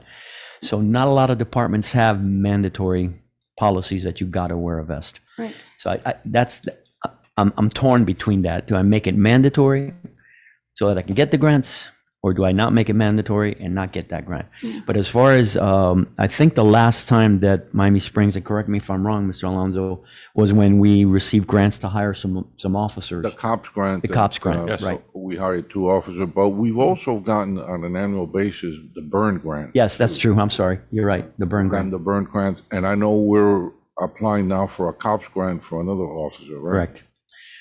Yeah, Right. but, yeah, I'm just trying to see if we can keep these grants coming, because you guys need it. I mean, it's a big, this department is probably the biggest expense we have, and it's one of the most important. So It's, if we can- I think if you go at any city, law enforcement and public safety is the biggest chunk of the budget of any city. Yeah. I You think know, we're at, what, 60%? Councilwoman Bravo, you bring up a very good point. And I don't know if this is the appropriate time to bring it up or not. I can't imagine when else I would bring it up, but being we're talking about it, we ought to think about a grant writer. We haven't had a grant writer since Carol Foster in this That town. was great. We haven't, and I know I spoke with William a help few you out. months back about getting additional training for our procurement officer, who is the one who's doing, I can't think of her name right now, the young lady. Giselle. Giselle, who's doing the procurement and has been writing a lot of our grants, and she's awesome. But, you know, of getting her training on grant writing, because that's really an art, you know, Oh. it's something, it's professional development that's extremely important. Sure. But perhaps we can discuss, a good grant writer for a city is worth its weight in gold Yes. because you get it back. And, you know, I think the city has been depending a lot on, you know, our staff doing what William. they can to apply for grants, but they have their jobs to do. So perhaps it's something to look at, either full-time or part-time. Thank you, Mayor. Carol was a full-time? She was full-time, grant yeah. writer? Yep. Okay, and so what happened to her position when she retired? We just It went away. closed It it? went away, didn't it? Went away. Yeah. So that wasn't that long ago that she was a grant writer. I want to say 5 years? 6, 7, 6, 7. Already? She's been gone a while, right, Tammy? Pardon me? Yeah. She's been gone a while. Been gone a few years. Doesn't seem that long, okay. It was before I was This on year the my council. first year. That's true. Was she? Yeah, she's Sorry, I'm probably already- 4 or Okay, 5 so, years or something. I think that's an excellent possibility if I got it on my- the staffing is, the money's there, because there's so many Crucial. areas throughout our city, not Crucial, just in the police, but throughout that, you know. We hired we created the public information also for social media and all that. Yep. We actually advertised for both positions, somebody that could do that and grant writing. Correct. But it was very difficult. You got people that either they knew grant writing or they knew public information, but not both. Right. And in grant writing is really something an you art. have to It's an art. constantly hone, you know, because the grants, I think that's something we should keep on our list here going forward. yes, absolutely, that's a great And idea. we can always put it on the manager's budget. Yeah. Or just send the manager for additional training. on grant Additional training. He writing. doesn't He's got need the time on his additional hand. In your spare time. Right, in his spare time. Anyway. Okay, any other questions for the chief? I have nothing of the police department other than to tell them they're doing one heck of a job out there. Yes, sir. People are slowing down. I'm sorry? People are slowing down. Through see the it. chair. The only other budget on section 10 is the law enforcement Trust funds. fund budget. For the That really chief, is- and that's basically for the CPO office. CPO office, right? Okay, Councilman Vasquez has it. Yeah, I mentioned this to the chief earlier today, and I just want to say for the record, you know, we have 3 officers that are sick with COVID, and we want to, you know, keep them in our prayers.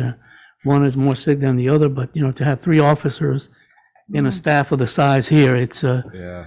it's, you know, it's, and I told the officers downstairs as I came in, that I knew of 2, I didn't know about the 3rd one, and I just said, listen, guys, just take care of yourselves. You guys take care of us. You got to take care of yourselves. I know, you know, vaccinations is an issue for some folks, but, you know, I said, you know, take care of yourself. You guys are young, but, you know, this stuff is terrible. So anyway, our best wishes, Thank you. Chief, and our Thank you. prayers for them for quick recovery. Fortunately, none of them is hospitalized. None. So that's Thank a good thing. But I spoke to one of them today, and good spirits. Just he feels run down. I know Lieutenant Gurney spoke to the first one, Officer Marrero, and he's feeling much better. Still some symptoms, although he tested negative already. But we're going to send him again to get another negative. But as long as he still has symptoms, just write it out. And then I haven't spoken to Sergeant Fetters. He's the last one that got tested. Jerry got it? Yes, but he's supposedly really feeling bad. Wow. Yeah, we got it. Wow. May I say something before we're done? Unless there's any other questions? I really have to commend and thank the young lady to my right, Miss Adi Quintana, the administrative assistant. I know that preparing the budget is extremely detailed, precise work. And we were lucky that Adi came on board before Mrs. Leah Cates resigned. So I know that Leah fed her everything and crammed it into her. But it's Adi also that picked it up and just ran with it. And she's done an outstanding job. And I want to thank her for your hard Excellent. work. And Thank every you. time Thank you. preparing for Thank you. this, and Thank you. I would see her with a calculator and going over figures and this and that. And she caught some things that we didn't catch. So, but thank you, Adi, for all your hard work. I really appreciate it. Young Thank lady, you. that's a pretty good endorsement, by the way. We gotta thank Omar too, because that's another one from Parks and Rec that we took over. Omar and I know it. Patty Bradley that recommended her, spoke very highly of her, and, so. Cool. Excellent. Thank you. Awesome. Thank you, Chief, what is the, through the chair, what is the, what are we working with in the LETF right now, money-wise, dollars? I know it keeps going, we use it. It fluctuates. We've had some. What do we, some roughly, what do we seizures. have? I think Mr. Alonso has a figure. Was it 300? Is it that much? What we have right now? Yeah, what's in there? 330. About 330? Something. But we keep getting, Yeah. because we have an officer working Yeah, undercover in that yeah. part of that. I know we tap that every once in a while Right. through the year and stuff. I was just curious where we were currently. Thank you. I'm hoping we get a really big seizure so I can come. Okay, Mr. Alonso, let's build a station. Well, no, hey, we were talking about the, Well, there's a new infrastructure bill that just passed or is in the process of being passed. I know, And supposedly there's money there for cities too, again, so there is. we might get another Yeah, that would be good. 6 or 7 million. Hopefully it gets passed. Keep it coming. Can sure use it. It's. Thank you, Chief. our Thank you very city much. Thanks, Chief. Thanks, needs son. so much. Thank you very much. Have a good Thank night. you. Good night, folks. Okay, let's go back to the city manager's budget on section 4. On page 4-5, I just want to, it shows that it's 152,000 or 28% lower, but that's kind of misleading because in my budget, it includes the $140,000 that we did for the food gift cards last year and $20,000 from the temperature scanners. And those two amounts were reimbursed by FEMA to us. Other than that, my budget includes $45,000 for the city lobbyist that we just approved at the last meeting, and $5,000 for legal costs related to the ongoing annexation lawsuit. And a grant writer. Want me to add it? I'll add it. Just kidding. I would like to see it there and see if we can do that. Honestly, the money for all our departments, it's, if we have a good grant writer, we'll, Absolutely. all the departments will be Mayor, better off. that would be killer. You're right. You're absolutely right. Through the chair. What is the annexation lawsuit? Oh. Annexation's been, annexation's. Yeah, no, but who got sued and why? And what happened a few years ago is that a group of business owners from the annexation area Right. sued the city and Miami-Dade County, claiming that we didn't have a right to annex the area for various reasons, that they weren't, it was taxation without representation because they weren't allowed to vote, because they weren't residents. And all kinds of, and they also went into the area of the FEC railroad, saying that there was no continuity. Yeah. So, And our argument was eminent domain? no. Our argument was that, first of all, it was thrown out years ago. It was not thrown out, but it was Proposed. dismissed or put on hold, because the county hadn't made a decision yet. So they were suing on something that hasn't really happened. Right. So technically, it's what? Yeah, that's been ongoing. It's still out there waiting for, I guess, for the county to, but I know Heidi's firm. I don't know if Heidi's still on. Heidi, but it's not just us, they were suing the other cities also, right? Yeah, there was That- Medley was involved and Right. The river yes, cities, all right. of it. And all that annexation is, the county approached the city a long time ago and said, we've got these lands we no longer want to service, are you cities This interested? is just So- one specific lawsuit that they filed against the city and the county. So that's still out there. So I'll get a status from Heidi's firm on what the latest is, Okay, but yeah. until the county makes a decision, and Right. supposedly, from what I'm hearing, it's November, they're supposed to go before the board. Mhm. That's the last I heard from Jose Fuentes. Yeah. So that's, and there was another lawsuit filed by a resident, a condo owner here in the city that owns a business in that area. And she sued the city too, but that, she lost that That lawsuit went, was that, thrown that, out. that went away, right? Yeah. Mhm. Yeah. Wow. Okay, Any other questions? thank Through the you. chair? Yes. Hopefully, this Gilbert ordinance wouldn't trickle down to that unclaimed territory of the annexation, no, right? You don't think that they would? You know, that, and we'll discuss it at the next meeting. It's going to be a recap Yeah. of what happened, Yeah, but that is anyone's guess, you know, that's a It took off draft and Bird it's a to take over draft the and, annexation. you know, Mhm. I brought it to, Yeah, you the- never know. we brought it to, William and I brought it to the meeting because it's out there and we just wanted, you know, but it's a draft of, so Yeah, guess is what would through the happen with chair. that. Yeah, I'm glad we're going to be talking about that because I think that. We're going to recap what, you know, Recap what and- happened at the and- meeting and stuff. And keep an eye on things, right? Oh, I absolutely. mean, you guys are on the League of Cities and other things, Absolutely. but, No, we won't do that. but I think we ought to say something that we're keeping an eye on this because even though he said it's Yes. off, you know, it's off the table, I've known things that come back on the table, you know. Well, it was never, it was just providing information to the city of, you know, Right, of this is what's out there, what's kind of roaming around out there.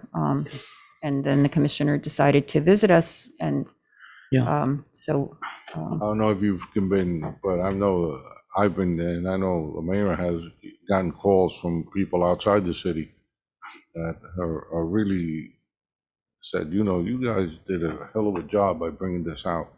Because there are other, I think Pinecrest is the only one that there's had it. only, there, out of 34 Pinecrest. municipalities, hardly any of them have brought it out. We've brought it out because we were having the pedestrian bridge issue and I didn't want someone to think, you know, Yes. that That this they is were in the tied to each background, and other. you know what I'm saying, and they're not related in reality, but so that's why we thought it was important, William and I, to at least let you know what's out there because it's still a draft. And yes, a lot of And what cities I- have reached out to me and said they thought it was wonderful because Commissioner Gilbert stated that his intent was not to, you know, for this to apply to single-family homes, areas, municipalities with single-family homes, meaning us, but also he Mhm. implied that that was never his intent with other municipalities. Did you guys see the? What was that old see saying? the thing that, Trust but verify. Yeah. Reagan, I think it was. Did you see the PR thing that he put out on the? Oh my Sent it to gosh, you, yes.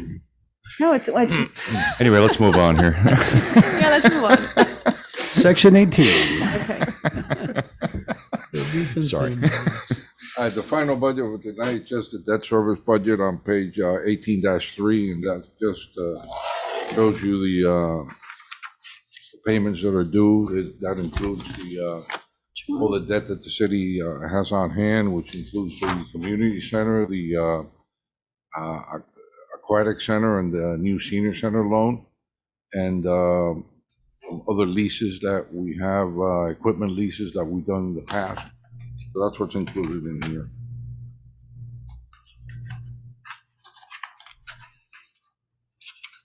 William, as always, and I know I tell you this a lot, you and Tammy, your staff, do an amazing job of keeping your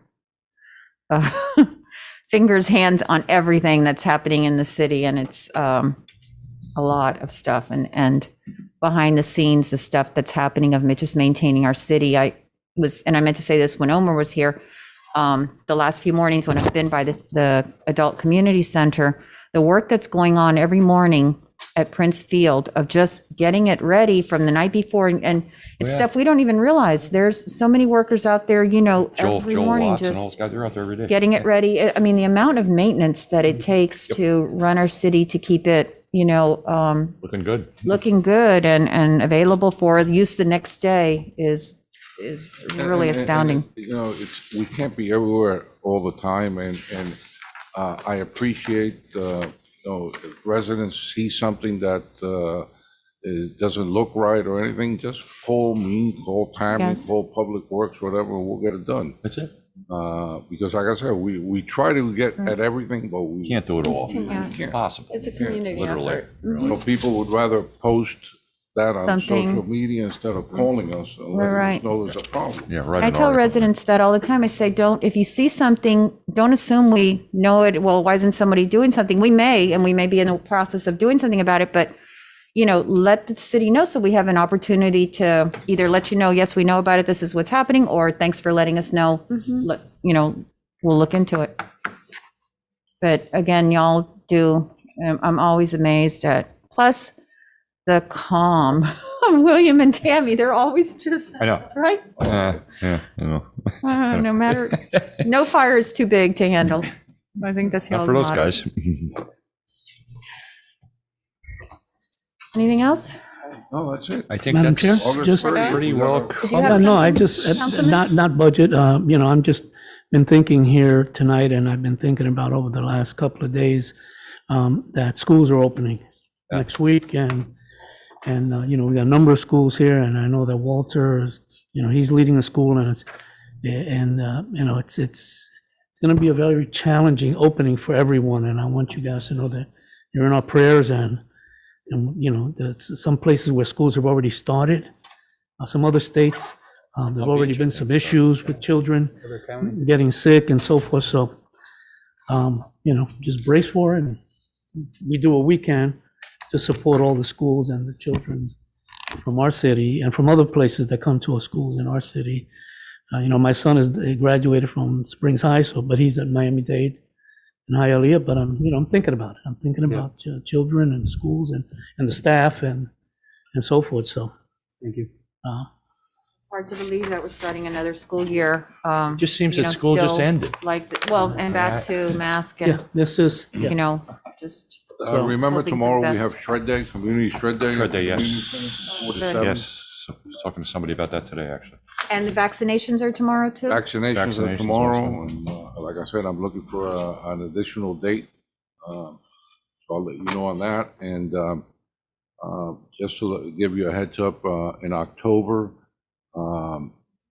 we're coordinating, we got a call from FIU, they want to bring their mobile mammogram unit to the community center. Mammograms. Yeah. It looks like it's October 23rd, I think it's a Saturday, and they're gonna do free mammograms for women over 40. Awesome. So as soon as I get that, the flyer out, that was Representative Avila, set that up. So his office called me, so as soon as I get the flyer on that, we'll be putting that out for October 23rd. By the way, William and Tammy, this is my first round with this budget here, but I've been in budgets, hearings in places where I worked at the university and college setting, and this binder is right up there with all the best that I've seen. So easy to follow, easy to read, and that's a special task. So thank you to you guys and your staff and everyone that had anything to do with putting this together. So good job on that. Right. Nothing else? My city managers are better than yours. Anything else? No, ma'am. We're done. Yeah, thank Good you. night, everyone. Thank you. Buena suerte. Muchas bendiciones.